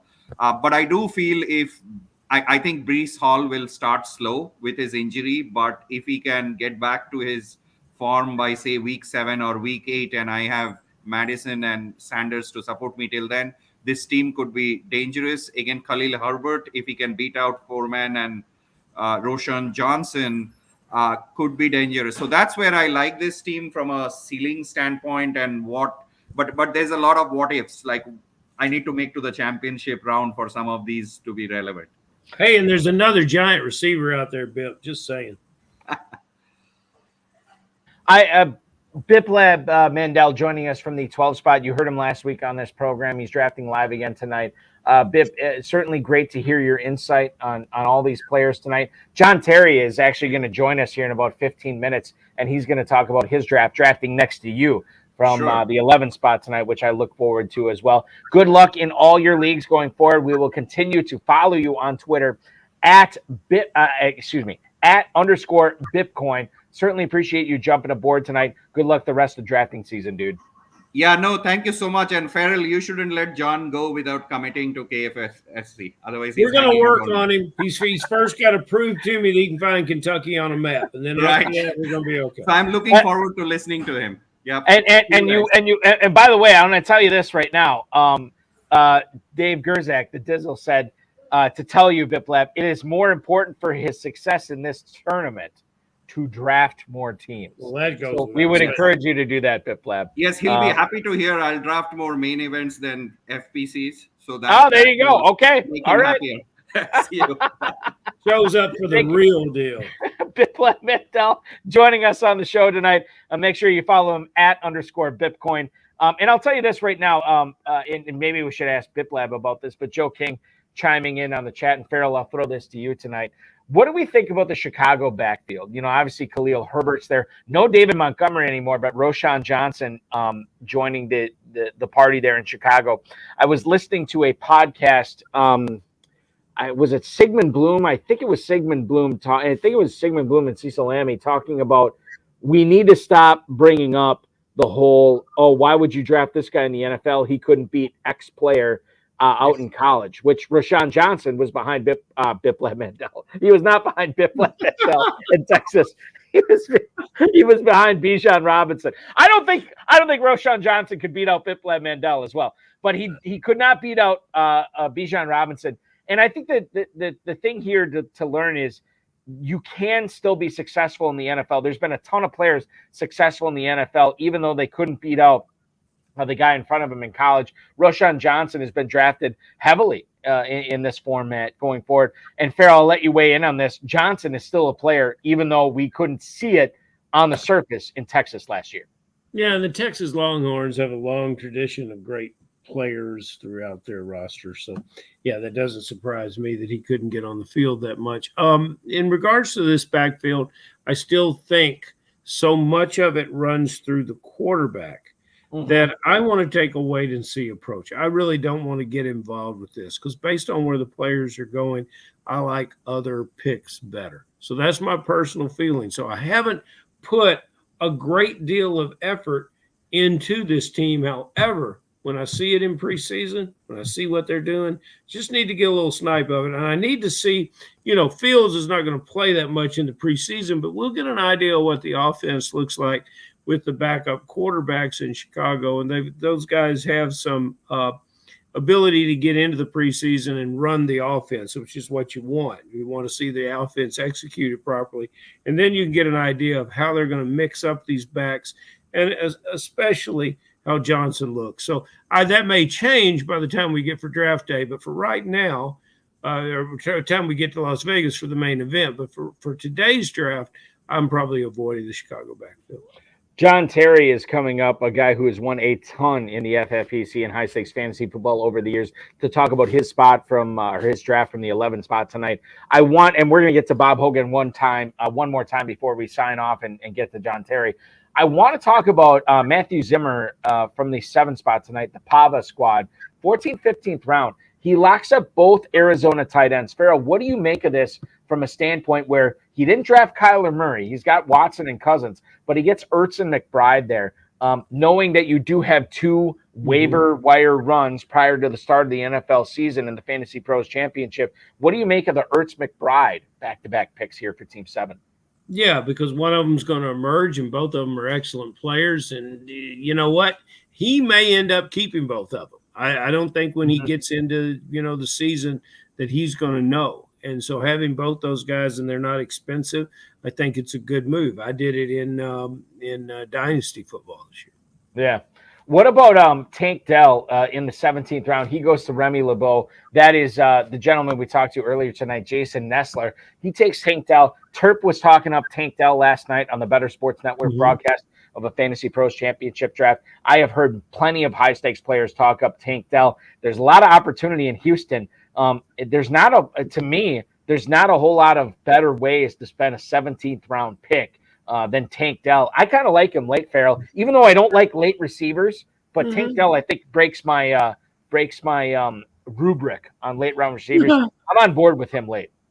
Yeah, why not? How tall is Tank Dell? Ooh, that's a good question. Is he 6 feet? What's the over under on Tank Dell's height? I think we're a little under. Yeah, we're under 5'8". Yeah. 5'8", by the way, just 1 inch shorter than Zay Flowers. And about the same size as Terp. And I think that's why Terp likes Tank Dell. That's good. Yeah, S&S Sports Collectibles. Tank is Diet Zay Flowers. Oh, that's good. None of the sugar, all the aspartame, basically. Diet Dell. Put Diet Dell in your tank. I love it. It's Terp was a big, Terp loved Baker Mayfield too, and it was the diminutive status. And I'm a big Boston Scott fan that plays for Terp's team. So that's anyone named Tank is my guy. So these are good stuff. The comments in the chat room are much better than my comments. That's all I'm saying. Well, listen, I don't know if that's the case, but it certainly could be. Dave the Dizzle Gerzak chiming in. Nico Collins sucks. Robert Woods is done. Who's left? Dave, that's such an ugly word. Sucks are done. Basically, I guess the one and the same here. Ladies and gentlemen, we are through this draft here, all 20 rounds. Let's go with a final check-in from the Hooterville Arnolds, drafting from the 5 spot tonight.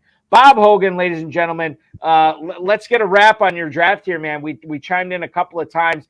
The first question I want to ask you is something we ran out of time with from your previous spot. Romeo Dobbs at the 10:08 tonight. This is a guy that's getting steamed up. The beat writers love him. In fact, a lot of the local Green Bay guys think that he is going to be the most targeted receiver in Jordan Love's Matt LaFleur offense this year. Dubs, how excited were you to get him in the 10th round, Bob? Well, I've been hearing those same things that you've been hearing, that the chemistry with Jordan Love is fantastic. And so as a fourth wideout that late, I feel pretty good about getting him. He was one of the people that I was targeting, even as a little bit of a reach. So I was really happy to get him.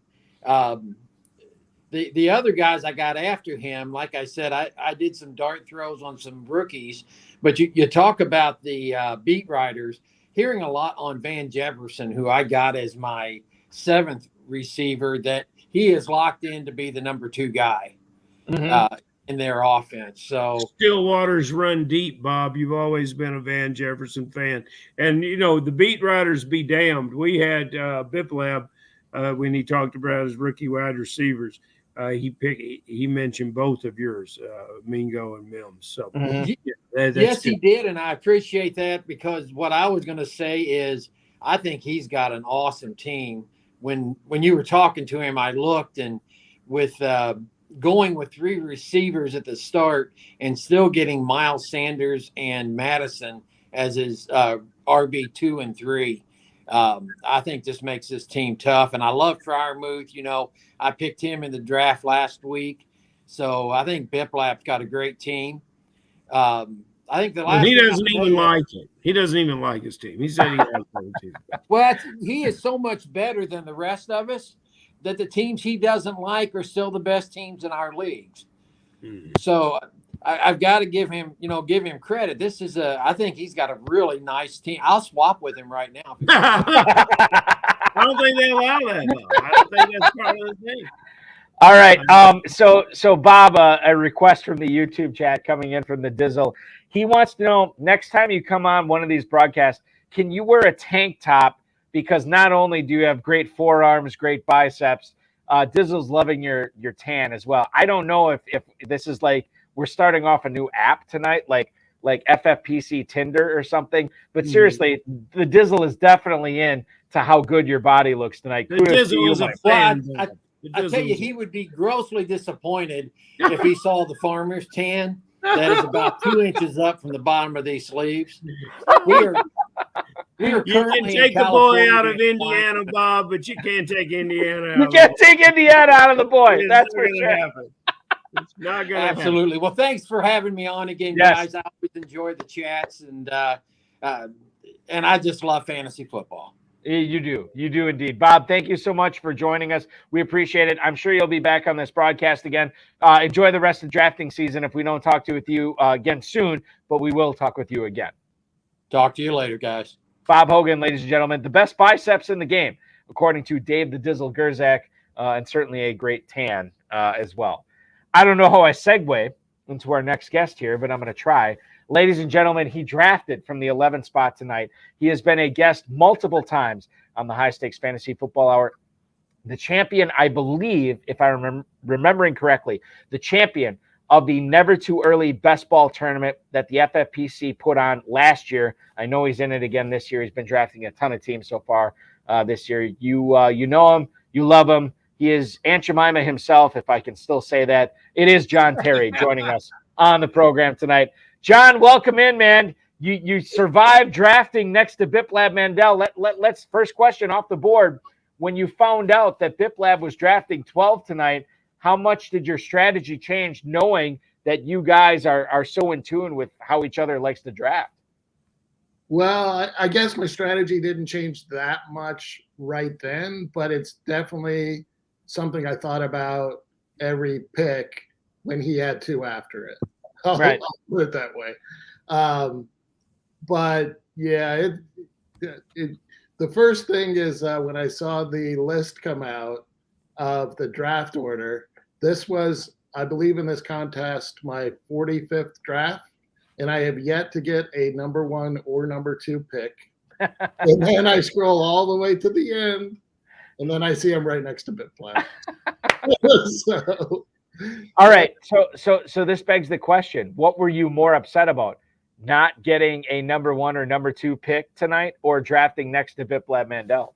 Oh gosh, that's close. Yeah, probably being next to Biplab. You know, I gotta, and despite all the jocularity, you were still in the game to the very end. I see where I brought up the fact there was a giant receiver remaining, and you grabbed him, Wan'Dale Robinson, the pride of the UK Wildcats down here. And even in Las Vegas, he was a 10th and 11th round pick in these drafts last year. And he's still the same player, if not better, as he, and you picked up that player in the 20th round. Who were you trying to draft when you mishit on Hunter Renfrow? Who were you trying to Well, the only reason I drafted him is I heard there's trade rumors. So I figured if someone picks him up, maybe it's someone that's actually going to utilize him. I really like your late team starting at quarterback and rolling all the way through the end of the round. You know, it's in this kind of contest, John, how important is it for you to hit on every pick, these double-digit picks? What is it something that you really feel good about, or are you just filling out a roster? And how much of it are you working on the aspect of stacking? Because I don't think you did a whole hell of a lot of it tonight.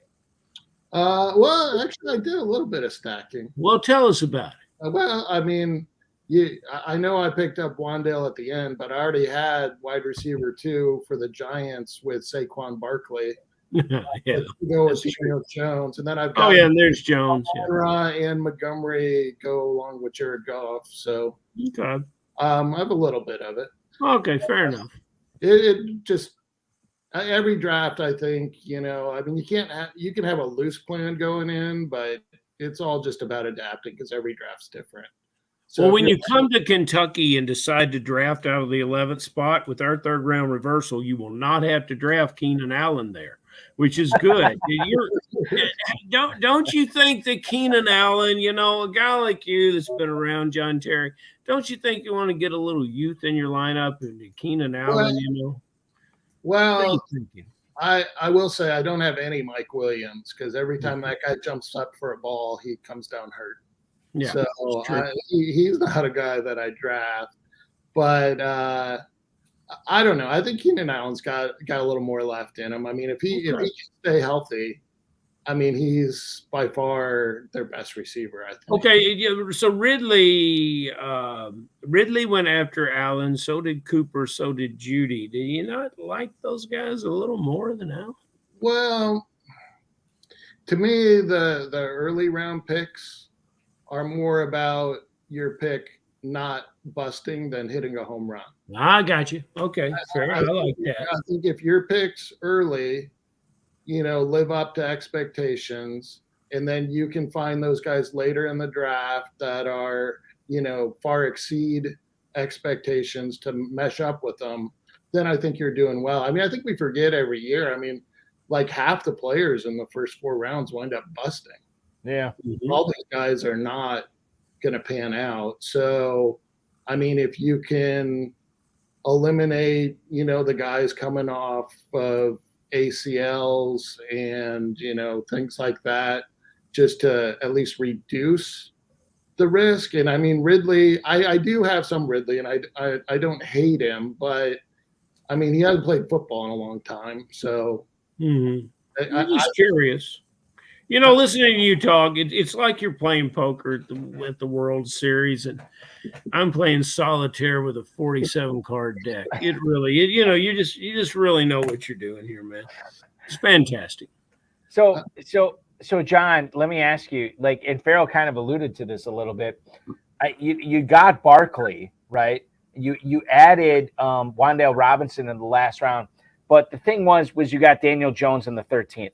You added Amon-Ra St. Brown in the first round. You didn't add Jared Goff until the 14th round, beg your pardon. is stacking for you just sort of happenstance? Like if it happens, great. And if it presents itself, you're going to take advantage. Or is this something that you do plan for, given your first few picks, you're going to try to make it happen?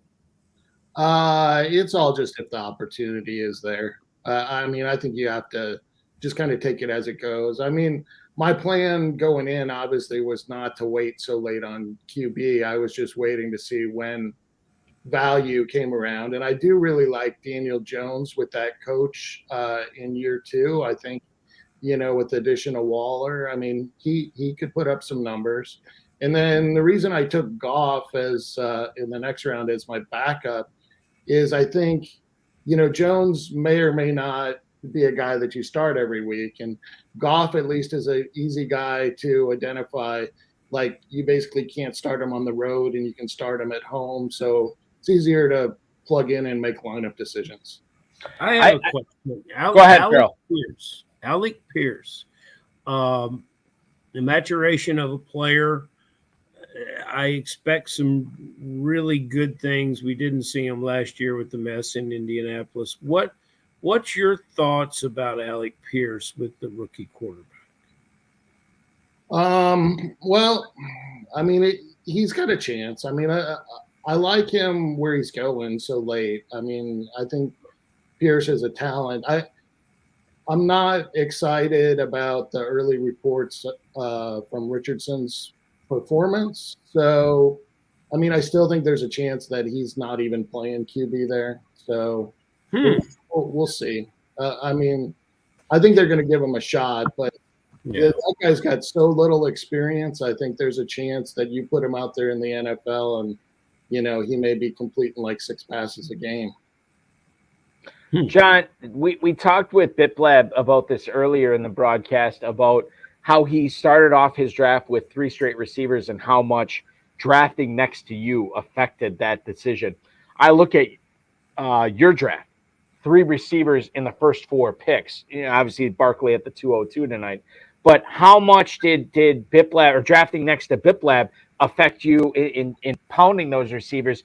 Or was this more of a case of like, oh my God, look at this. I'm at the 11 spot. I need to get these receivers early. I'll figure out other positions later on. Well, I mean, I think ideal build, right? If the guys fall to you, is to go with wide receivers early, just because there is so much running back value in the mid rounds this year. Hold on, John. Regardless of what slot you're in, or is this strictly? Are you talking about drafting from the back end? Well, I guess I can't comment drafting from 1 or 2 since I haven't yet. Right. But no, I think it's in general, like there aren't like the earliest I would consider taking a running back is probably the 4th pick in the first round, right? And then there's probably only maybe 3 that I would even consider in round 1. So, and I think with so many more people focusing on receivers, like they dry up quicker than the running backs do. And then in the mid rounds, if you're looking for wide receivers, I mean, they're all gone, and it's easier to find running backs, I think, that look decent there than there are receivers. So John, let me ask you this, and I guess this is I'm more being the mouthpiece here for Rich Billieu in the chat. You got J.K. Dobbins here at the 5'11" after you took Amari Cooper at the start of the 4th round. Rich wants to know, were you surprised he came all the way back to you at the 5'11"? And number 2, my question, how big of a bounce back year is J.K. Dobbins in for this season? Yeah, I have quite a bit of Dobbins. I do really like him. I know they're changing up the offense. I don't expect them to run near as much as they used to, but I do expect him to get a bigger share of the touches and hopefully some receptions. Yeah, I was surprised he fell that far. Normally he goes a little bit earlier, so he was sitting at the top of my queue for at least a half to 3/4 of a round there. Which one of these tight ends do you see emerging, and how quickly will you cut the other 2? Yeah, just before John answers that, I'll tell you right now. So John Terry from the 11 spot tonight, David Njoku at the 802, Greg Dulcich at the 1002, Cole Kmet at the 1202. John, how do you answer Farrell's question here with those tight ends? Yeah, well, I mean, obviously, again, I was hoping to go tight end earlier, but didn't really have a great opportunity. And I would have taken Njoku over Freiermuth, so that didn't impact me at all. I mean, I think it's clear out of the gate. I'm going to start Njoku. I thought he was good last year. I thought he looked good. I think he'll have a decent year. Dulcich I took for the upside because, you know, it is possible that Peyton really turns around that offense. And, you know, he's made some comments about Dulcich. So I think that's worth a gamble. And then if, you know, Fields takes a step forward, Kmet could be good as well. So, but it'll be Njoku out of the gate. There you go. Okay. John, I'm going to ask you one more question before I turn things back over to Farrell for his final two questions of the night. But one of the things I always like to point out when we ever get drafters like you on this program, guys who have won six-figure grand prizes, guys who have won a ton of cash in the FFPC over the years, when you look at your final, and I know you went Daniel Jones and Jared Goff in the 13th and 14th, but I want to look after that. You get guys like Alec Pierce, Israel Abanikanda, Hunter Renfrow, who I think it was some beat writer, I think for the Raiders, talked about him potentially. Vic Tafur said that he doesn't think that Renfrow makes the final roster. No. He's going to be traded to somebody else, not because he's cut. And then you get Wan'Dale Robinson late. Did you have a favorite position player pick, I would say, after the 12th round for the guys I just mentioned? And by the way, it's probably no bulky. I did not have a favorite is a correct answer here if you want to go that direction. Yeah, I mean, looking at it back now, it's probably Wan'Dale, but I mean he's a risk because he's still hurt. So right, you just don't know how quickly he's gonna bounce back. But he definitely flashed last year, and it's just a matter if he can catch up now that he's got so much competition there and get back into that rotation. John, I lied. I'm gonna ask you one more question through the YouTube chat. It's from Rich Billieu, who wants to know, do you push quarterback a lot this year? Because and as I look at the board tonight, I don't think you are the last team to take a quarterback. I think that was Andrew Schellenberg, who took Jordan Love and Kyler Murray back-to-back in the 14th, 15th round. But I think you were one of the last teams to draft a quarterback. You go Jones and Goff here. Can you answer Rich's question here? And I know the Dizzle is chiming in that he's comfortable with Jones and Goff as his starting quarterbacks in this format if he was to play it. Your thoughts on how far you've been pushing quarterbacks in general this season? Yeah, I normally don't push it this far.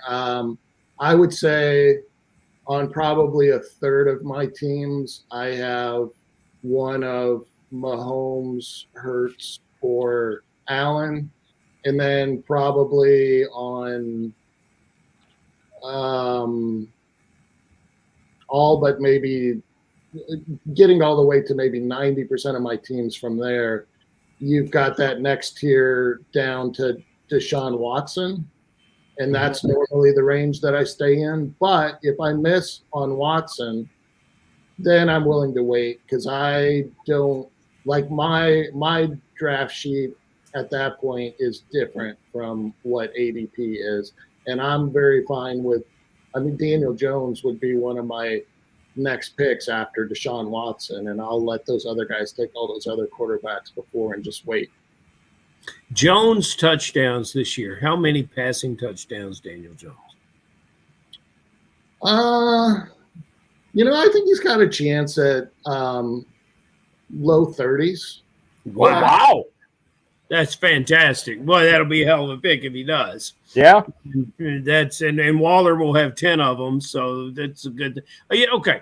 You take. Hold on, Farrell. I'm going to interrupt you here. My apologies. I want to chime back on this Daniel Jones thing. What is giving you the impetus to say I think low 30s is a chance for him, given the veritable unknowns at wide receiver, and granted the addition of Darren Waller, the retention of Saquon Barkley? Why are you kind of, in my opinion, more bullish on Daniel Jones than a lot of the other high stakes drafters?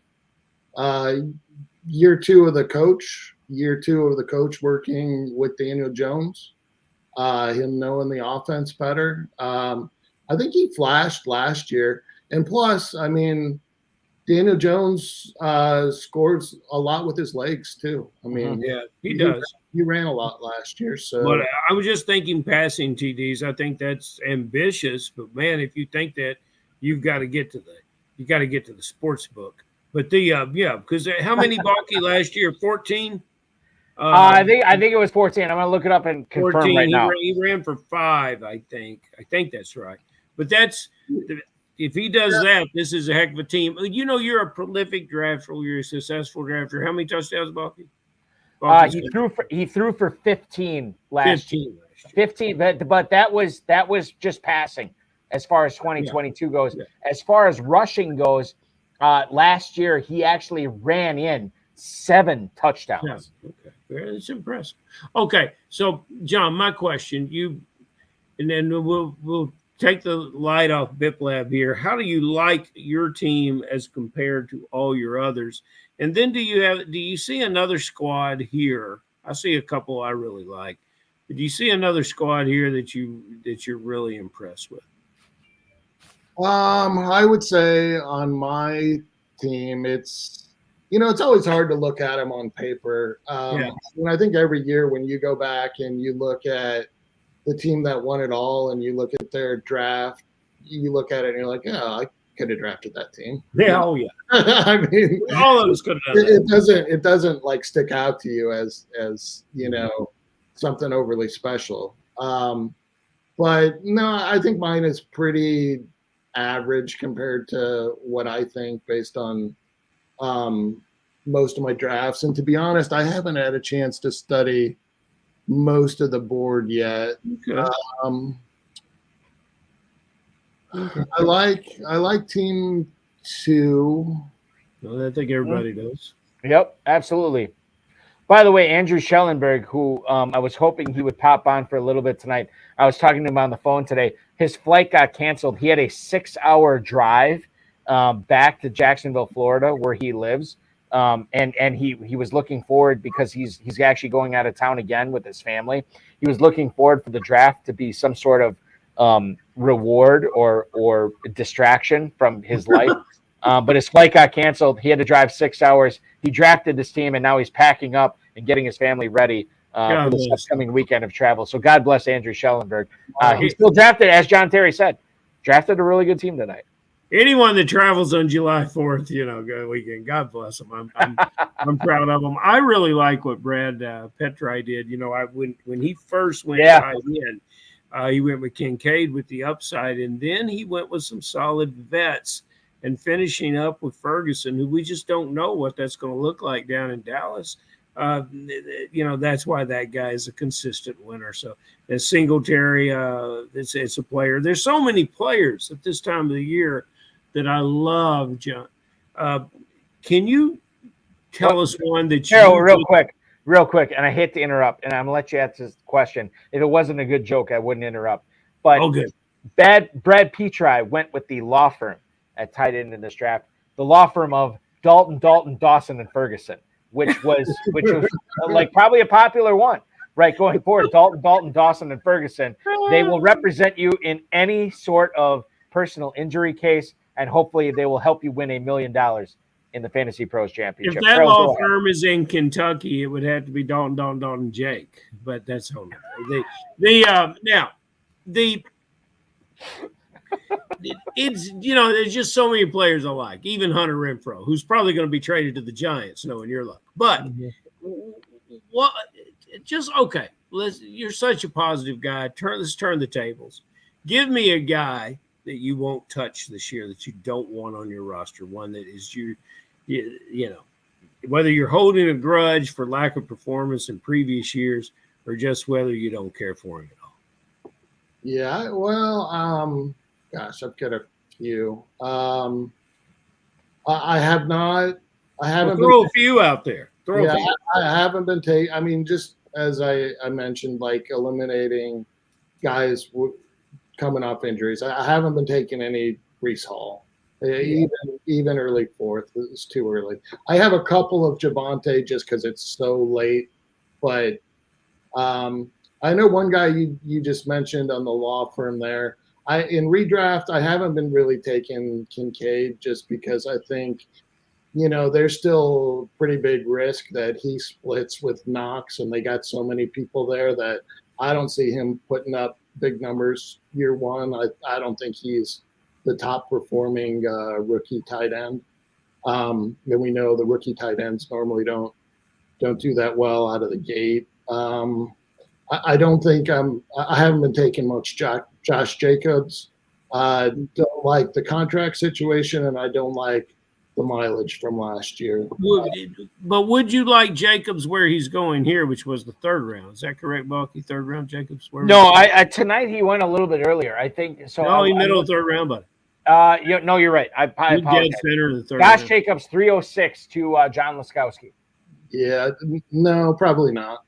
Really, where would you draft Jacobs? Every player has his value. You would eventually draft Jacobs where?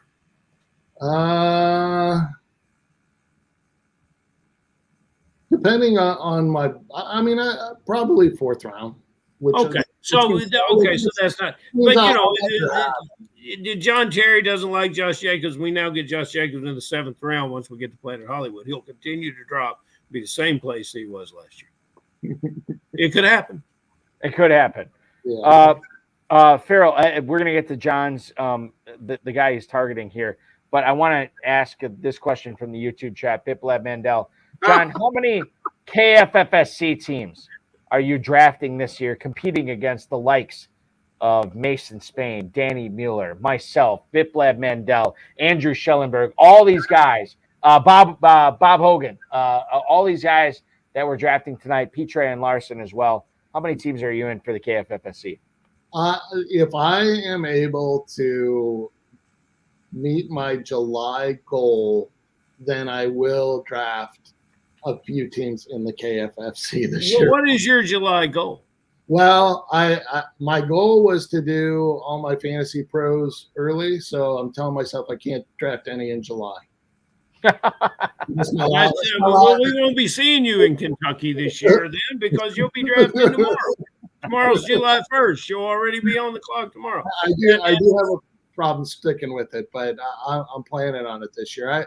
I just find that drafting early, a lot of the values you get, unless something materially changes with guys that I've been targeting as we get to camp, I don't really see any reason to draft in July.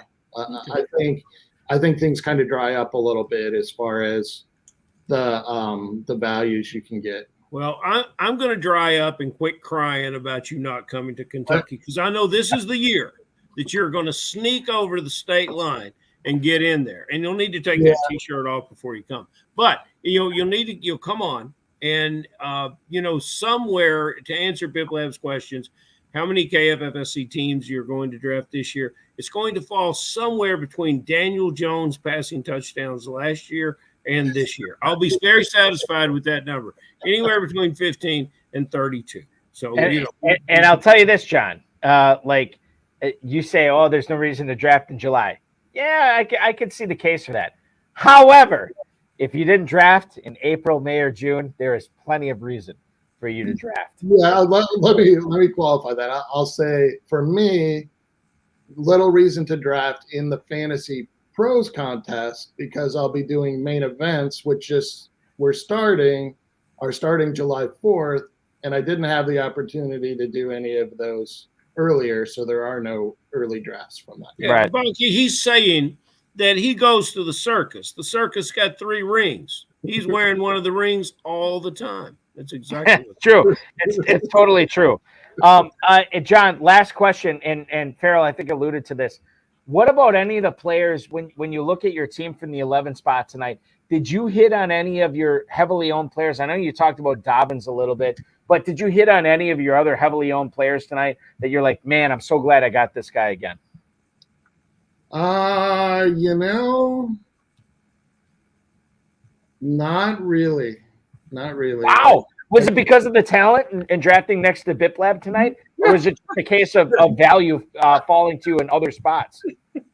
Well, I think it's just nothing really presented itself, and guys started going early. Like I know I was listening to you guys earlier, and I know you commented on Tank Dell being a good pick in round 17. Well, 3 weeks ago I was getting him around 20 every draft. So right.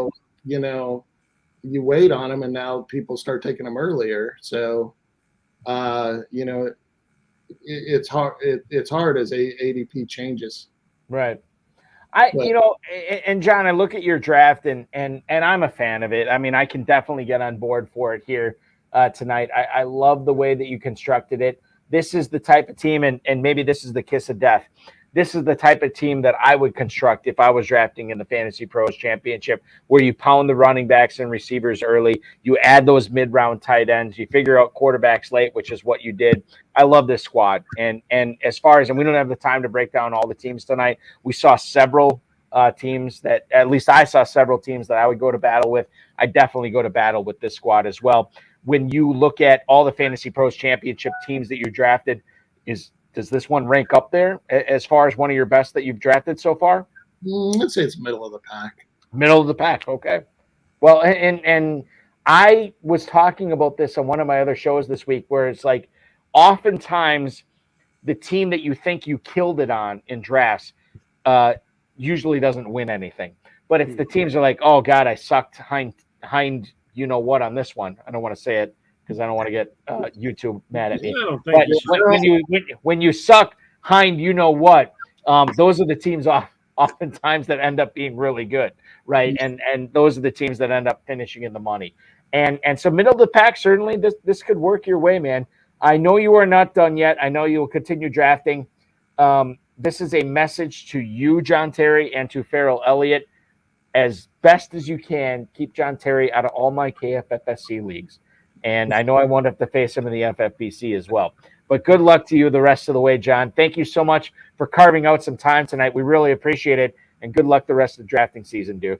All right, thanks. Have a good holiday weekend. You got it. Happy 4th to you. John Terry, a winner of numerous FFPC leagues, the defending champion of the Never Too Early Best Ball Tournament with the FFPC as well. Farrell, I noticed I have not. Now, here's the thing. We will not have a show this coming week. Any shows this coming week.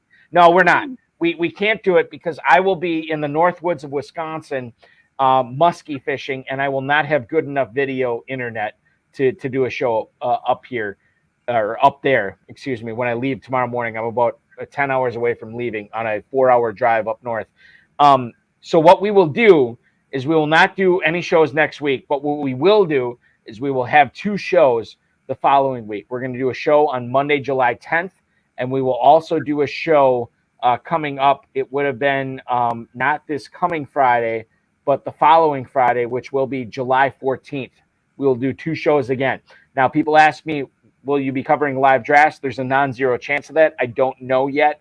Just give me some time. We'll work it out. Follow at HSFF on Twitter, at Eric Balkman, at FFPC, and that is the best way to know what we will be covering here on this channel. In the meantime, KFFSE.com, at JFarrellElliott on Twitter, at KFFSC Official on Twitter. That is where you can find out all the leagues to join the Kentucky Fantasy Football State Championship.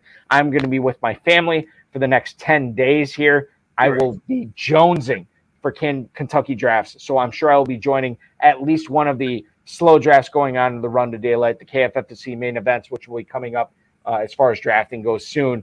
I encourage everybody to join me to join the KFFC to compete against me, John Terry, Biplab Mandel, a lot of the players, Bob Hogan, Mason Spain, who will be competing in that. Join those. It's a lot of fun. And, of course, at the FFPC. Farrell, be good. We will talk with you again basically on July 10th will be our next show here. See you then, Balky.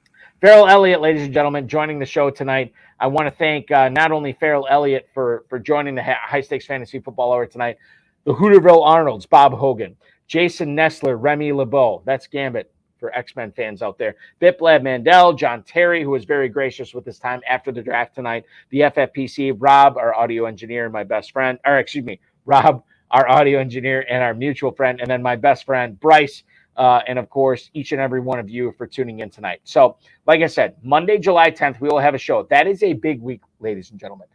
I cannot confirm. I don't know if we're covering a live FFPC best ball tournament on Sunday the 9th. There's a non-zero chance of that. But we will be doing a high-stakes fantasy football hour on July 10th. We will be covering a live Fantasy Pros Championship draft on July 11th. Wednesday will mark the July edition of the High Stakes Lowdown, the RotoViz High Stakes Lowdown. That will be going off at 10 o'clock Eastern Time Wednesday night. And then Thursday, we will have the High Stakes Fantasy Football Show on the Better Sports Network, stream live on all the FFPC channels. That is going to be Chris Allen from Fantasy Life. Me and him will chop it up for 2 hours. That's going to be a lot of fun. And then we will do a bonus High Stakes Fantasy Football Hour coming up that Friday, ladies and gentlemen, July 15th. I believe July 14th. Sorry. July 14th, we'll do 2 HSFF hours that week since we will have no HSFF hours next week. I just don't have the internet bandwidth to do it. So we are loaded up for bear the second week of July. And before you know it, we're covering the Pros versus Joe's drafts coming up late in July. Remember, you can win a pair of $1 million grand prizes at myffpc.com in the FFPC main event and the Fantasy Pros Championship. Play fantasy football year-round with Dynasty Leagues at myffpc.com. 1,300 plus leagues over nearly a decade. We've been running them. Not a single one has ever folded. If you want to continue to hang out and watch all this great fantasy football advice, fantasy football drafts on the YouTube channel, make sure you are doing that right now by liking the video, subscribing to the channel, commenting on the video, sharing it, and getting notified. Ladies and gentlemen, thank you so much for watching. Your weekend officially starts, and happy 4th. Your weekend, your holiday weekend officially starts now.